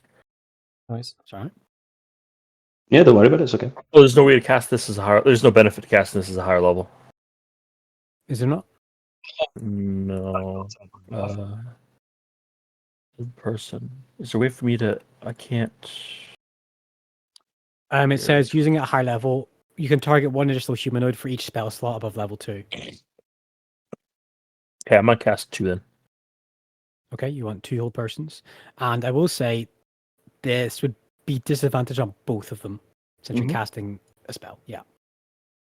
Oh, no, sorry. It's to give No, one target of the No, spell. a creature. Oh, okay. Sorry, it's no One longer... target Oh, of the spell. One target of okay. the spell. So which one would you So, want to be? disadvantage? Give me. I'm gonna press the button. I'm gonna do the math, and then we'll talk. So I'm gonna use metamagic, hold person, as a 3rd level spell.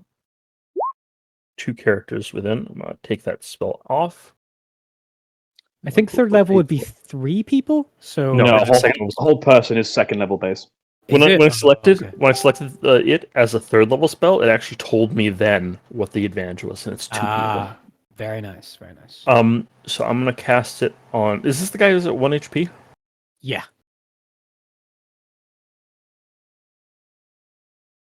They I'm gonna have cast touch. on. Yeah. He's. I'm gonna cast on him Uh-huh. and on him. So which one's a This- disadvantage? I'm gonna go with this one right. Oh wait, he looks bigger, doesn't he? He's in full plate mail, yeah. I'm gonna cast him with the disadvantage. Okay, very well. So we'll do the swashbuckler first. And is it a wisdom saving throw? Okay, DC It's a Wisdom saving throw, spell DC of. 16. Okay, Wait, this is the hold swashbuckler. on. Before you do that, god damn it. My walls, you're holding Did on. you use your I meta think magic there's- to increase the DC? Yes, Okay, that's what I wanted to do. Your sorcerer thing, we increase all spell DCs and get a +1 to Mhm. attack. Okay, so your DC is now 17, which he did roll a 17, so it means Yep. he still does succeed. Mhm. But that would be important for the champion. The other dude has to roll 17 or better with disadvantage. Okay. I'm gonna roll his wisdom saving throw. Is it disadvantage? So automatic disadvantage 9. He doesn't like that, so he's going to use Indomitable to re-roll that saving throw. It's still at disadvantage though. It's still a disadvantage. Still Oh, and it made the difference. Yes, nice. 2 sorcery points well spent there. Okay, so Beat the shit out of him, guys. he is An attempt will be made. He is held. His plate mail locks up. He's got a short bow in hand. He tries to kind of step through. He takes 1 step forward, and your spell just links onto his arms and holds him there as he is stood there, stone still. I'm trying to find a good symbol. And for my action, I'm gonna move over here. Or for your move action. Okay, yeah. Grand. Okay. That's my turn.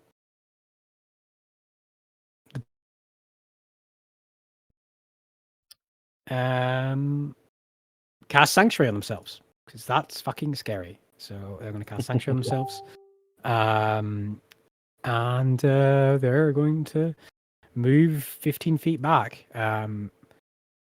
Would they use the reaction to attack them? No, they're not going to use their action to attack them. So that's Rue's turn. Palmera is going to look at her form, and she's going to cast Cure Wounds on herself. at second level. She's going to cast Cure Wounds on herself. For 12 hit points. So she goes up to 20 hit points. Okay. Leonok, your turn. Then back to Orly and back to top of initiative. All right. So if I remember rightly, it's this guy is sorry. Is this the one that's at like 1 HP or? Yeah. Yep. Okay. I'm going to you know what? I know it's not the smart thing to do, but he is going to prioritize protecting people, so he is going to move up to here, Mm-hmm. and he is going to then try and knock out this swashbuckler. Okay. So, so this is the one that's not paralyzed, so no advantage. Correct. there. No advantage on it. Yeah. God. Some of these. Roll. For 17, that automated damage 17 for some hits. reason. They are knocked unconscious as they take a temple blow to the head. Cool. Is there a way for me to make it so that doesn't automatically roll? I will figure out if I can change that so not automatically roll damage afterwards, but no. Mm-hmm. And after that, he is then going to move sort of past them to be sort of basically be a bodyguard, or to say they've got to go through him. And I will also cast I'm going to cast Bless because that seems redundant at this point. There's a whole lot of blessing going on. Hey, DM, I'm going to move my character over one just so I can see what's happening. Okay. But I'm still here. I just want to go here and see what happens. Yeah, okay, sure. I'm going to cast Shield of Faith onto. I'm sorry, which I don't. I think this was Palmyra. That's Dragonborn. That's the blue Dragonborn. That's Palmyra. Okay, yes, I'm going to cast Shield of Faith on Palmyra. Okay. She's got Shield of Faith on her. She gets a +1 to AC. +2. +2 to AC. Wow, okay. She's at 15 AC right now. Because I saw her get hurt, and I want to make sure that doesn't happen again. And I think the rest of us are okay for now. But that will be my turn. Very well. Top of initiative. Orly, being the little devil that he is. Now, any creature within 5 feet is a crit. And he's got sneak attack. Yeah. Get him. I love rogues. I love rogues. Actually, paralyzed, I think any hit is a crit. No, within. I posted That's paralyzed in the. Yeah. No, It's I actually 5 feet of took the this creature. from. No, this Yeah, is that's my from feeling. the book, or for paralyzed specifically. Oh wow, they changed that then. Mm-hmm. No, in 5th edition. Oh wait, maybe that was a house rule. That might have been a house rule. Rules definitions, advantage. Oh god, that's not going to work. Cameron. Why didn't it take me to the P? Take me to the P. Petrified, prone, proficiency. Ooh. Oh yeah, sorry. Any attack roll that hits you is a critical hit. Oh yeah, there you go. If the Within critical 5 hit is within 5 feet, yes, they have changed that. Yeah. Okay. Now, I'm going to say Good to know. what all you need to succeed on is probably given there's an enemy watching their commander right here. They have to beat their passive perception plus the perception of the knight or the champion to be successfully hidden. So let's do that. Let's move. Actually, I think I don't think the guy right there has a chance to do it. He's incapacitated by the rules. Oh, true. So I guess it's just the passive perception of this guy to be hidden. Actually, no, sorry. He just needs to be hidden from that one. So, I mean, he doesn't even need to be hidden. He's got advantage. Yeah, he just has to be hidden from the target. Oh, sorry. True. I forgot about that. It's advantage. Yeah. Okay. Lol. DM fail. I mean, you could use it. You could use it if he wants to try and get away and hide afterwards. I don't know what his movement's like, but yeah, it's true. That's true. It's probably better. So sneak attack on. Dagger finesse attack. He could trip him up if he wants to sacrifice some HP for some sneak attack. Hendrik yells, "Keep him alive!" Can you non-lethally do stealth or sneak attack? Yep, as long as it's a melee action. Unless they've changed that as well. God, I really should read the rulebook at some point. Okay. He's just going to make a full attack, I think, against them. So finesse, this is going to be critical. So What's advantage? And if it hits, sorry, I need to roll another one. Let me just make sure I'm rolling the correct one with a +8.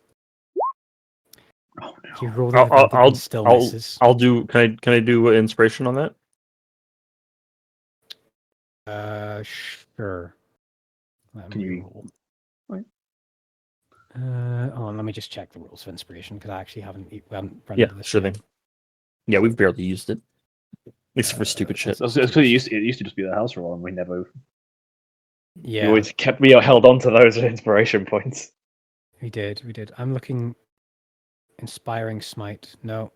Nope. Inspire. Hide. Yeah. Inspire. Someone find inspiration.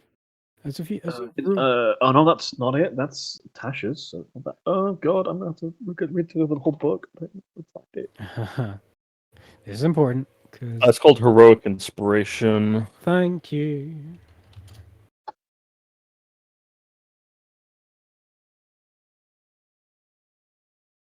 D20 test, heroic inspiration. When you have advantage, it lets you reroll or place the D20. You can reroll or place only one die, not both. Okay. So Empire you get Also, to if you play a character, you can expend it to reroll. You can to reroll any die and get to rolling it. It doesn't actually. It's not clear whether you can use it for other people. So that'll be. We'll tidy this up at the end of the game. I'll say for the moment, Orly does have inspiration. So I think Orly wants to crit this guy. So I'm going to say I'm going to spend Orly inspiration to do so. Yeah. So he has one more chance on a D20 test. He rolls one more extra D20. Let's see if he hits. There you go. Thank fucking God. Remove his appendix. I mean, actually, yes, you can thank God. You can thank Cypher. So that's 2d4 plus 5 for the first. And then the crit is going to be 6d6. Woo! 34 damage. Not bad. Okay. Oh, hold on 2 seconds.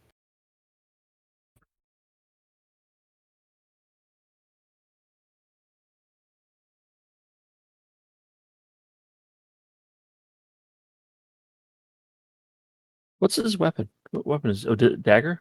Does he only have the one dagger? He's not dual wielding. No, he's only had the one. I think he's only had the one dagger. You need to buy him another. I don't think he's ever been in melee. That's fair enough. But I think this was a good chance for it. You can never return it to the store now. The warranty's finally expired.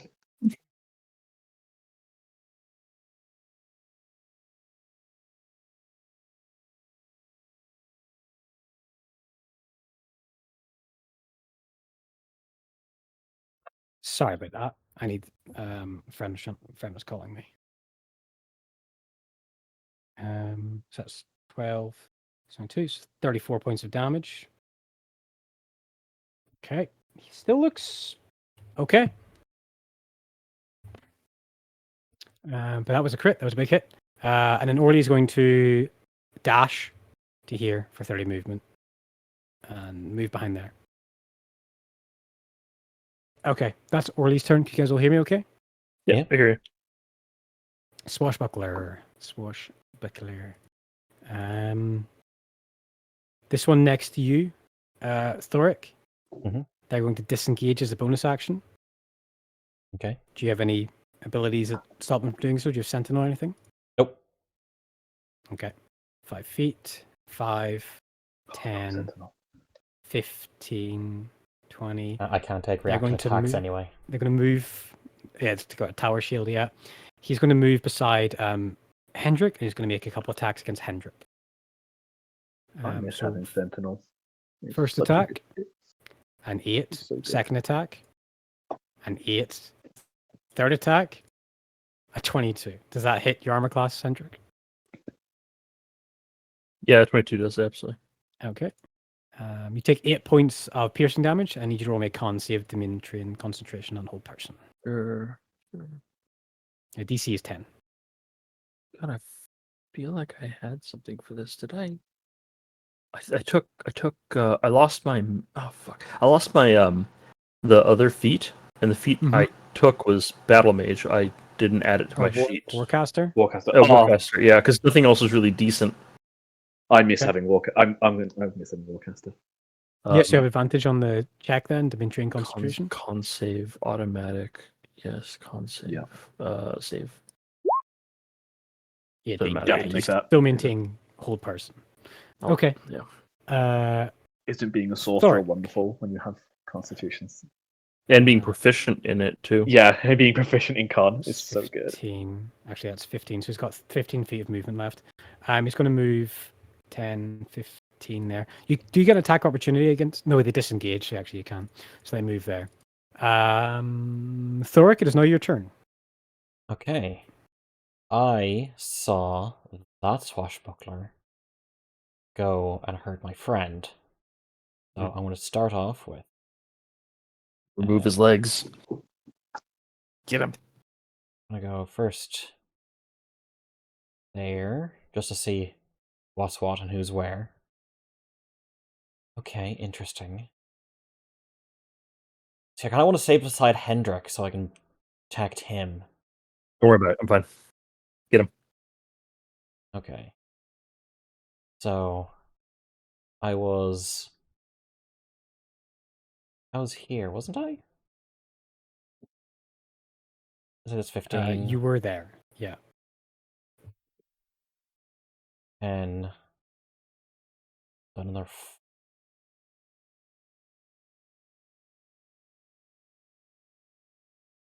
That's as close as I can get. Let's have a look at the breath, though. Let's see what the new breath is like. Yeah. Breath weapon is a 15-foot cone or a 30-foot line.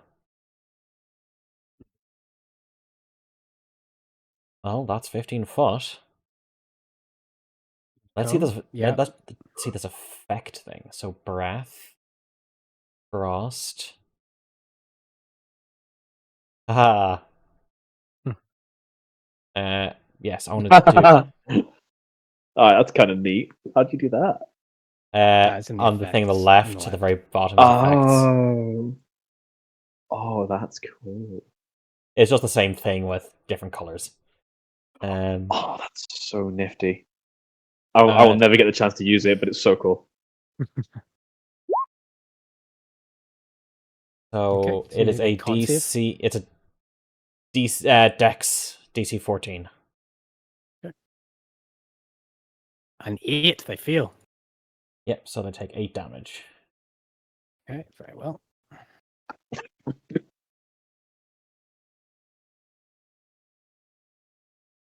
Excellent. Okay, yeah, they take the full damage. Their armor and the wound that they were holding, like, kind of frosts over and their blood freezes.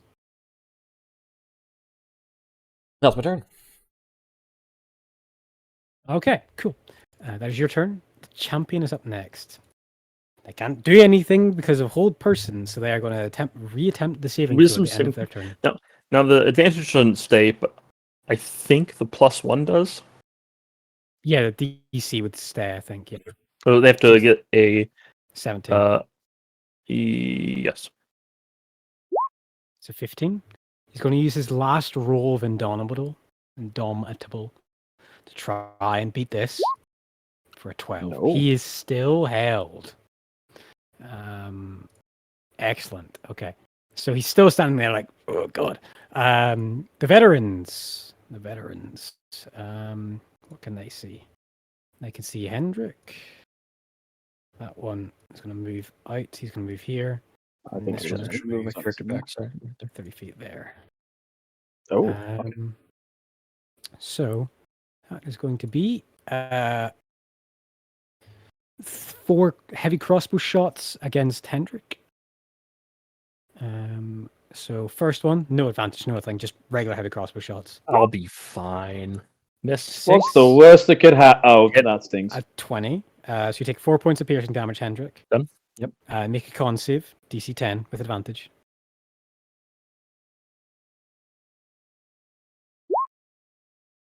Okay, nice. Second or third attack, 12 misses. 22 hits, 8 piercing damage to you, Hendrik. And another con save with advantage. What number am I trying to beat here? 10. You're behind me at 10. Okay. Oh, yeah. Nailed it. Yeah. Oh, That the first was a command- natural 1. That Hey, commander Christ. is still getting held. Hey, Torquil, Christ. it's your turn, and then Hendrik up next. Okay. This person's still alive. They're alive but unconscious. Oh, they're unconscious. Sorry. I will move my 5, 10, 15, 20, 25, 30. Ah, shit, I can't. I can see them, or is this blocking it? What are you trying to look at? This guy? I would say he would, because of the pillars and stuff like that. No, he's okay, actually. Let me draw a straight line. So, actually, yeah, he would get a bit of a cover bonus. It's a bit of a thread the needle job. I'll give him a cover bonus of +5 for that. I don't know if you Unless it's get a deck cover save, unless it's from. Naked Flame, which is just a deck. No, I'm going to drop Bless and I'm going to cast Spiritual Weapon on next to them. Okay, cool. What does your spiritual weapon look like? It's just a big. It's that table that had all the inkwells in it, but looked a little bit crappy that the guy chucked into the lava.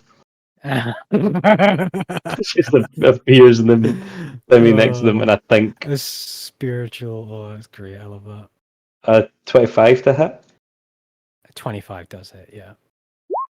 for 8 damage, 8 force damage. Okay, nice. Nope, shit, sorry. Didn't mean to click those.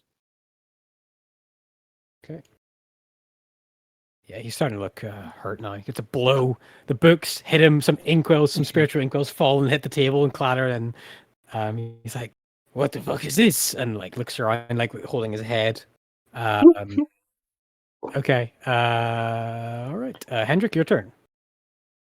I don't know. Is that roll right? Because it says here that they take 1d8 plus your spellcasting ability modifier, So but that says what's your +0. What's your wisdom score? My wisdom is +4. Okay, so that'd take actually 12. So I think. Is that right? yeah, that's fine. Yeah, I think so. Okay, So that's wait for fine. me I'll to just take edit the another. I'll macro. just take another 4 hit points off. Him. Yeah, you should be able to. So if you, if you go into the spells and you click on the I, Yeah. like the letter Uh-huh. I, you've got edit Yeah. in the top right. You should be able to Yeah. change it there.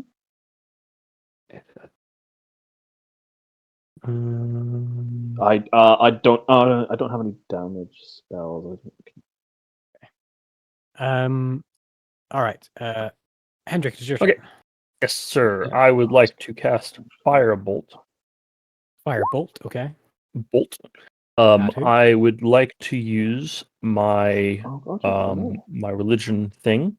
Mm-hmm. Fills or is hit by attack roll, you add your wisdom or charisma modifier to the damage roll. You can do this number equal to your level. So I'm gonna do that. So I'm gonna add my charisma damage to that.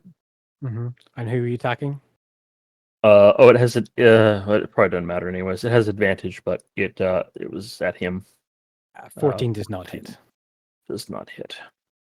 Okay. In that case, I will step back over here and hide. Very well. Very well. The two And just priests. tell Torquil, go get him. Go. This priest here is going to move 20 feet to there. She's going. He is going to cast Cure Wounds on you, Hendrik. I'm not injured. First off. level. You're injured. Fuck off. No, I'm not. Temp HP. It's not You don't 10, but It's not temp. It's max it's HP. your actual total.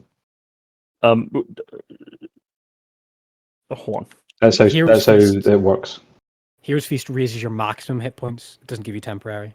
Yeah, Oh, for a certain amount of time.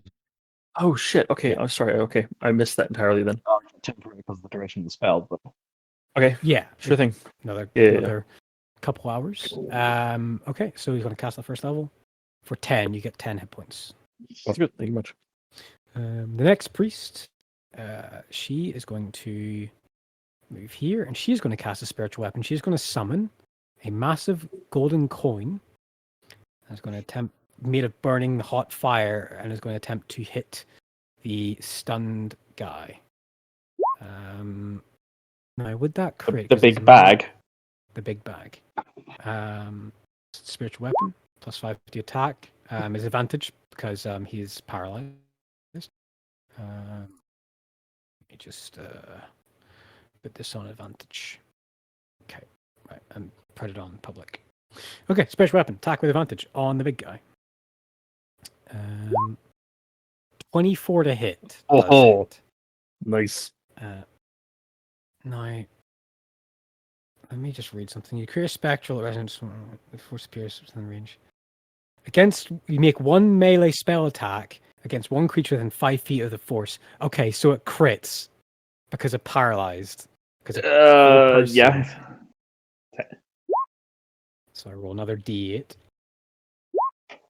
So 8 plus 3, so 11 points of damage.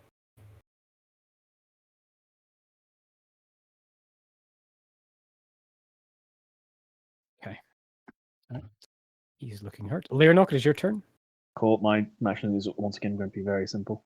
I'm just going to move. I'm somewhat trusting that things are going to be okay on that side of things. So Mhm. I'm just going to try and take out this big bad. Mhm. Just gonna melee swing him Okay. and hope and see if I hit because I am not stunning at melee combat. Okay. Oh, sorry. I might have to do the crit damage separately if I hit. Miss, can I? No, okay. I'm assuming 23 hits. I can Yeah, bless. 23 I can hits. bless roll if you want me to. 23 hits. Cool. So And you it's crit, so roll an also extra d6. Are you one-handing or two-handing this? I am one-handing it because I got my shield. Okay, yeah. Whack. Cool. So nine damage. Okay. Can I? I'll have to explore so we can turn off this auto roll. Oh, topple as the Yeah. mastery. Uh-huh. Might as well try and make him prone as well. What does that? So is it just he needs to succeed on a check? You can make a Constitution saving throw. So that is DC 13 for him. Okay, I don't think the whole person affects con saves. I think it's just No, it strength and doesn't. It's dex. strength and dex, I believe. Okay, I'm gonna make a con save for him. He's good at these, but let's see what happens. I'd say 7. He feels and is prone. Yep, bullied, Being scrub. paralyzed. And then I'm just gonna try and belly swing again. Okay, yeah. Just go to sleep. Just go to sleep. Just go to sleep. Okay, roll another d6. I like the idea of Lernok actually saying that as he's hitting this guy in the head. Multiple time, like, because he has full plate, so he has like a helmet and you're just wailing on this guy's head. I'd kind That's of like actually imagine him like putting the staff because he's proud, putting the staff behind his head and pretty much just using it to hit into the concrete next to Lirna. Because that would be infinitely more effective than me hitting a man with plate armor. Yeah, that's rough. Okay, he's still like pretty on top of his game. Orly's turn. Oh, and then sorry, can I just make a mention to Palmyra? It's like we want to keep him alive if possible. That's it. That'll be my turn. Okay. Orly is going to move 20 feet down here. He's going to make the stealth action. He's going to try and clean up some of the veterans around. So stealth for a 13, which doesn't pass their wisdom. So it doesn't beat anyone's passive perception, I think, in the chamber. That's 2 2s. So actually, no, it does beat their passive perception. They only have passive perception of 12. So he does stealth from these two. He's going to take a shot. Actually, he needs to move a bit further up. So he's going to dash for. No, he can't.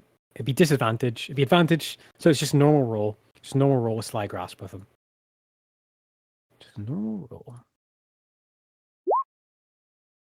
An 11, which misses. He fires the bolt, and then that's it. Swashbuckler.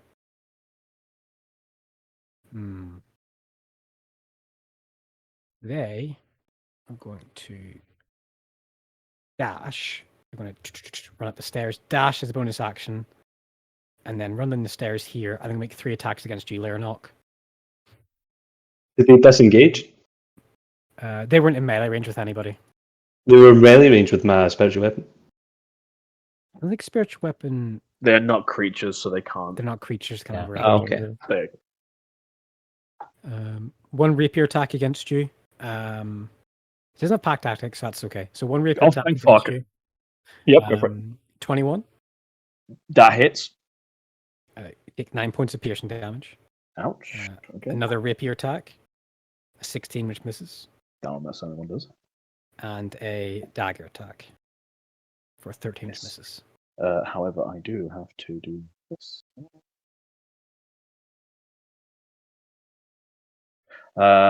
Shield of Faith disappears from Palmyra. Okay. Thoric, your turn. Okay. Losing Warcaster. I'm over here by myself, which is not a great position for me to be in. So I'm gonna move 5 here, see what I can see. That is what I can see. Now these sarcophagi, or whatever they are, do I have to climb over them, or are they like just in the ground? No, they're in the floor. Okay, I am going to dash. Okay. All the way across to here. And I'm just going to be ready to protect Laernok, because I have no more action to attack. That's my turn. Okay. The champion's turn. He's going to try and make that wisdom save. DC 17. Oh, There we he's go. up. That's his So turn. he does. Yep. It's the end of his turn. This veteran here is going to break from cover. Is going to move 30 feet and drop their heavy crossbow and draw a short sword and a long sword. This one here is going to move. They're going to do the same thing and dash to here, dropping their short sword. Move there. This next one is going to do the same thing and dash. So these two can't attack this turn. The last one is going to move to here, run up the steps. I'm going to take a heavy crossbow shot at Thoric. Go first. Where's that character sheet? Where did it go? Veteran, where are you hiding? What the fuck? Oh, there we go. Cool. Heavy crossbow shot against Thoric. A 13 which misses. Okay, so the only other one that can attack is going to make a couple attacks against Hendrik. So one short sword attack or long sword attack against you with one hand, Hendrik, for an 18. Does that hit? Yes. You take They 10 cover points that of much ground? Holy slashing shit. damage. Okay. Another long sword attack against you for a 21 for 11 points of slashing damage. Yeah. Okay. And then as a bonus action, he's going to take a short sword attack against you for a crit for 12 points of slashing damage. Oof. That was a lot. Let's see here. So in total, you took 12 plus 11 plus 10. You took 33 points of slashing damage. Just a lot. Damage. I'm still up. He's still up, boys. Still standing. Although that Torkel, may it's your turn, change soon. with Hendrik up next.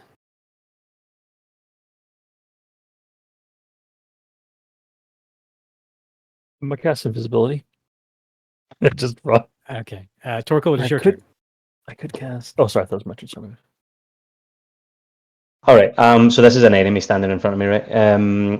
Yeah, it is. Yeah, he's got I a can- mean-looking short sword.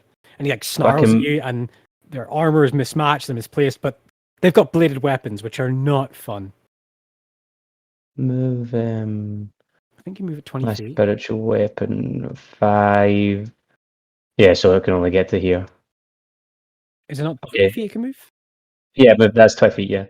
And then it's a bonus action for it to... No, it's a bonus action to move it and an action to attack, or bonus action to attack. Hold on, let me check. It's bonus for both, I think. On a hit, the target, blah, blah, blah. It's bonus action. Your later turns, you can move the force up to 20 feet and repeat the attack against a creature within 5 feet of it. Okay, so for my bonus action, I'll have it attack this guy. Okay, very good. Yeah. So let me just roll the...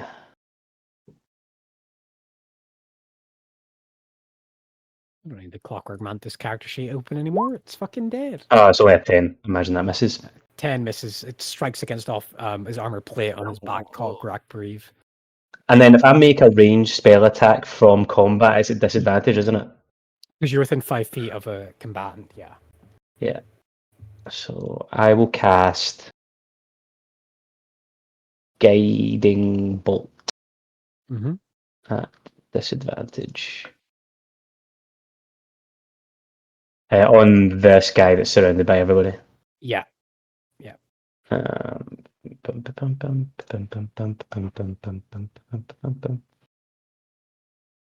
Just a first level spell. 14. 14 misses. Cool. Hits like in between as he regains consciousness and is no longer paralyzed, he sees a blow coming from Loranak and he drops his short bow and unsheaths a massive greatsword that was tucked into his cape and bats him away. And as that happens, he sees the bolt coming, raises up the greatsword, and it smacks against the flat panel of the greatsword, and the radiant flames just burst against it. That's the Okay. end of my turn. Hendrik, it is now your turn. Drinking a potion's a bonus action, right? Yes. I would like to cast Sleep Spell on Okay. myself. I don't have any more spell points to use. Okay. I'm gonna post this. What happens if I cast this a second level spell? No upcasting effect. Okay, gotcha. I'm gonna put it on myself. Okay. And it should affect these two. I need wisdom saving throws for both these guys. Okay. Have the capacity. Oh, so it's no longer hit points anymore? That's cool. Yeah. That's cool. I take it, is it like a area spell descriptions? It's a 5-foot area of creatures I choose. Okay, very well.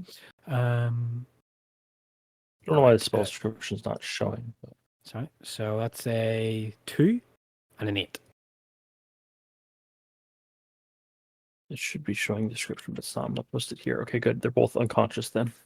Okay. They both They get one more saving throw, and if they fail that, then they're out for a while. They're out And a next one. for a minute. Okay. So very they're well. incapacitated now, then unconscious if they fail the second. Yeah. Very good. So they both kind of slump in their armor, and like you see the blades of the points of their blades tap against the floor, and they're kind of like looking around, like drowsy, and kind of rubbing their temples. Not unconscious. Oh shit! Can they still get attacks of opportunity? I don't think incapacitated has reactions. Judge. I want to make sure because we're learning this. Unable to move, speak, or react. As unaware. Okay, so they're in sort of a haze and they can't really do shit. Okay, I'm gonna run away. 15 feet over here. Mhm. And another 15. Can this door close? It can, yeah, if you want it to close. I'm gonna close the door. Okay. Brave for Hendrik, ran away. He's not running away. He's running towards future victories. It's closed, yeah.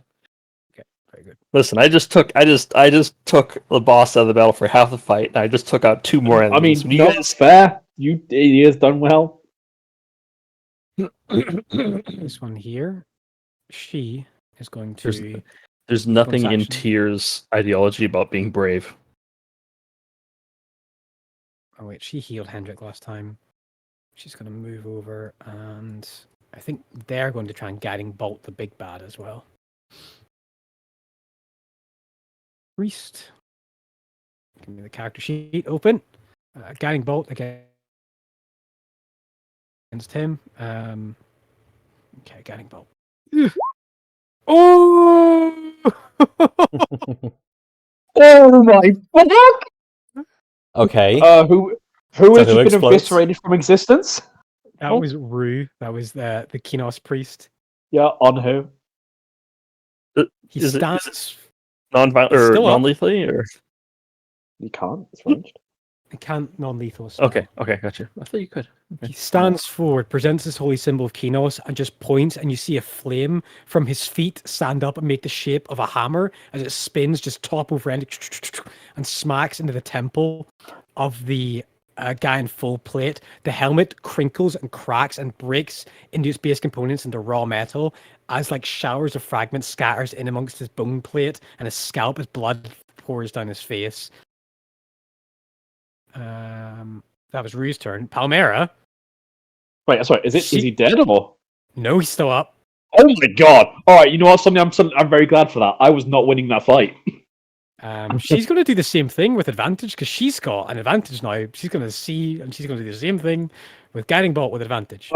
Wait, hang on. Before you do this, it might also be a disadvantage because prone. Yeah, range attacks have disadvantage against.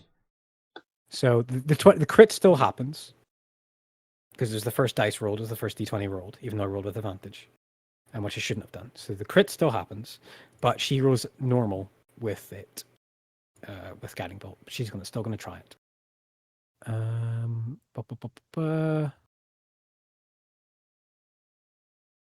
Guiding bolt.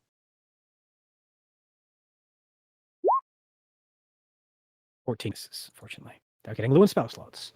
That's Palmera. Lyranok, it's your turn. Well, I'm going to try and. I can see he's no longer paralyzed, but I'm still going to try and take this boss man out of the fight. Mm-hmm. So I'm going to melee swing. Mm-hmm. For 24 hits 24 for and 8. 8.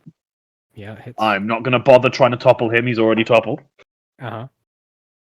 And then, assuming he's still conscious, He's still conscious, yeah. I'm going to try again. Yep. 16 Plus- misses. I am blessed, though, You are. That for hits. 19. For 4. Okay. Oh, God, yeah, wow. Min damage, yay. This battle is very like grindy. Like we're all having to use like 3 different buttons and tricks and shit. Orly is going to see you're struggling there, and he's going to step 5 feet up, and he's going to take a shot with Sly Grasp and see if he can hit him. Knock him unconscious. Misses. Hits Hendrik. So does he have advantage? No, it's just sneak attack. No, because the guiding bolt would have been used by the first attack that hit. So normal roll. A 20 hits for 17 points of damage. Nice. He's looking hurt now. He's looking pretty at wit's edge. Who's Okay. this edge? Swashbuckler. Furious, but worried. They're going to dash as a. No, they're going to disengage and move 30 feet down here. Or they can handle them. And that is their bonus action. Then they're going to dash as an action and move further 30. And run away. They get a worried look on their face, seeing their commander, seeing their leader so heavily diminished and 2 heavily armored components or opponents battling them. The fight is turned and they start to run. Thork, it is your turn. Okay. I'm going to move here, if that's okay. Yep. And take 2 swings at an enemy. Is he still prone? Yes. So I Advantage. auto crit. Do I? You don't auto crit, No. you just have Prone. advantage. Oh no, it's advantage. Okay. Oh my god, if prone was auto crit. Advantage Feels like it sometimes. for 27. 27. That hits. Now he does take an extra 2 points of damage because he's heavily armored, so roll damage. 13 plus 2, so 15. How do you want to do this? Take survivors, take survivors, take survivors. Yeah, he did hear take survivors. So this is one hefty hit with the Warhammer to like the front of the head to make the back of his head hit against the ground and just knock him out. Or just a golf swing, just boof, just smack, and he falls unconscious. His scattered bloody face and his eyes roll back in his head. A great sword slips from his grasp, and he is knocked unconscious. The veterans, the two of them up here, need to make saving throws. Wisdom 17, that one succeeds. 11, that one fails. So one does permanent or fall asleep even deeper. Does the other one wake Permanently. up if he succeeds on sleep? If one of them succeeds, then that one wakes up. Okay.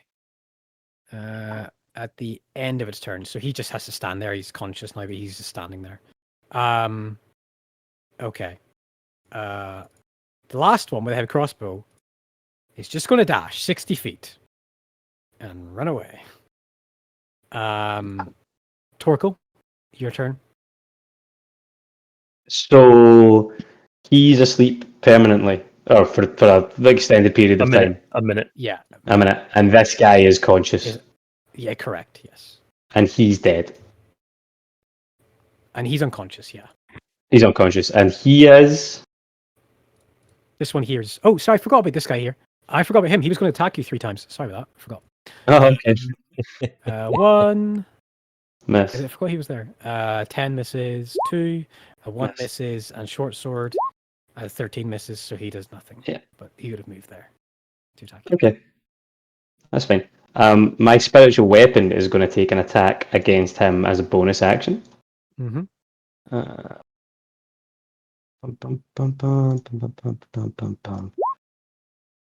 It's not a disadvantage, so it's 21 for 8 damage. So plus 4, so 12. No, I've baked in the 4 plus 4 now. Oh, have you? Oh, nice. So it's just 8, yeah. And then I will take an attack with my own bare hammer, not hands, but you know. Mm-hmm.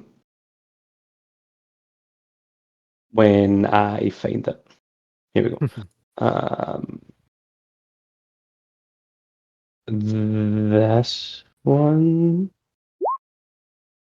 16. Mm-hmm. Disadvantage. 16 and the guy next to me. Does that hit? That misses. 16 misses. Okay, cool. And that is my Turn. That's my turn. Hendrik, your turn. Okay.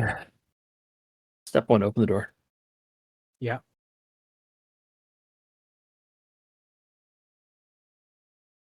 Step 2, open the correct character sheet. God damn it. Come on. Okay. It won't let me open my character sheet. Oh, there it is now. I can.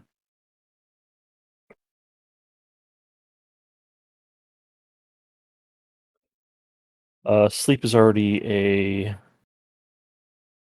concentration. So I'm just gonna shoot a firebolt. Holder. Mm-hmm. Mind Sliver. I'll do Mind Sliver. Okay. As a cantrip at this dude right here. He's He's not awake, right? He's awake, yeah. Okay. It takes 1d6 damage. Hold on a second. Let me. 6. Oh, nice. Mm-hmm. That's average. And then DM, I would like to close the door again. Okay. But it's the best shield in the game, guys. A door. Ruby and that. I think with their turns and the party, I think what will happen is the 2 veterans on top of initiative 20, regardless of what the 2 priests do, are going to throw down their weapons and surrender. Yeah. The 2 that got away are going to keep running. And I'm going to say this. Do you want Orly to pursue them or just leave them? Not by himself. I don't Yeah. think he'd be the He's the only only one person to to really keep be able to pace with catch us. up. I'd Yeah. say pursue if he can get like a shot off, but like just that. I wouldn't want him chasing Alright. down the sewers. I'll say Yeah. this. Personally. Orly will get a single shot at disadvantage at the only target he's likely to knock unconscious or kill. Do you want him to take it? Yeah, Yeah, I think if I'm it's happy with just a that. shot. As long as as long as he's not basically as long as he's not running too far from safety. I just don't want Yeah. to have him like pursue them and then run Get into him. like another 18 guys. Exactly. And I didn't think so. So he's going to take one shot with Sly Grasp at disadvantage against the fleeing swashbuckler before it disappears out of view and they are gone. 16 does not hit. Oh, And well. with that, with everyone unconscious, 2 of them surrendering. I'm just going to put 2 here. 2 of them surrendering, 1 unconscious. You'll be able to bind them. The priests of Mina, and the priest of Kinos still alive. Clockwork, fixings abound. Successfully some assault by possible Hydra agents or something else. We're going to go ahead and end the session there. sorry. Also, just so I know for future one-time things, are the priests still hurt at all? I know one of them took a hefty blow, but They're both on Right. 20 hit points. They're okay.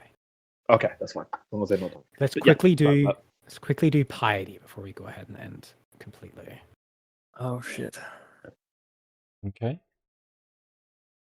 Okay, so we have Kinos. Taking decisive action and impulse. I'm going to give you a point for that, for just like, fuck it, let's go to the tunnels, let's do something. Okay. Grand. I didn't do anything. Okay, Bahamut. Nothing yet for you. And then Boulder. I don't think so, unless you want to give me treating these 2 individual priests like decent people and human beings, and No. I don't think that's quite enough to justify Boldre. Or piety rather. Like otherwise I would be skyrocketing piety. Excellent. That was a fun combat. Fun That to was yes. sling some dice around. Terrifying because yeah, I don't know about you guys, but I was using every single trick I have. Yep. I stepped forward Kind of and I bonked people. yeah, I'm kind of fine. Yeah. Yeah, I used a lot of my spells and stuff like that. Not to, I can't little effect, but I can't believe Hold Person lasted that long. Taking That him was out crazy. for 2 yeah, it worked really well. rounds. It feels really good to play Wizard, guys. I mean, you know, Yeah. I'll say this, like, he might still be a combatant if, I don't know, something bad happens, but you better be glad that you knocked him unconscious when you did, or paralyzed him, because that was the rules. His failing the rules and you upping the DC decided that combat, Hendrik. Yeah. It would have been very That was different, I good. imagine, because I'm going to go out on a limb and assume that greatsword fucking hurts. Like, As a reward, Hendrik gets the great sword. if you Oh, want. good. I already had a greatsword and had it taken from me. Dress up as a knight, and then they won't fucking bum rush me again. Excellent, that was good. Well, in the calmness of a combat now ended, you've got unconscious, you've got surrendered, you've got people who want to survive and not get killed. And you Yeah, guys have you said controlled the they dress like situation. mercenaries, so they might just be for hire. Yeah, possibly. Well, Although they are criminals for destroying state property. So yes. I'm going to get some piety points next session, guys. Oh, for sure, for sure. All right, I got a lot of stuff I need to get on top of, Yep. so I'm glad that. All right, we'll leave you to it. Thank you for the We'll session. Thank you very see much. Next Sunday. Bye. Yeah, great. Thanks for this session. See you guys next week. See See ya. you. Next week.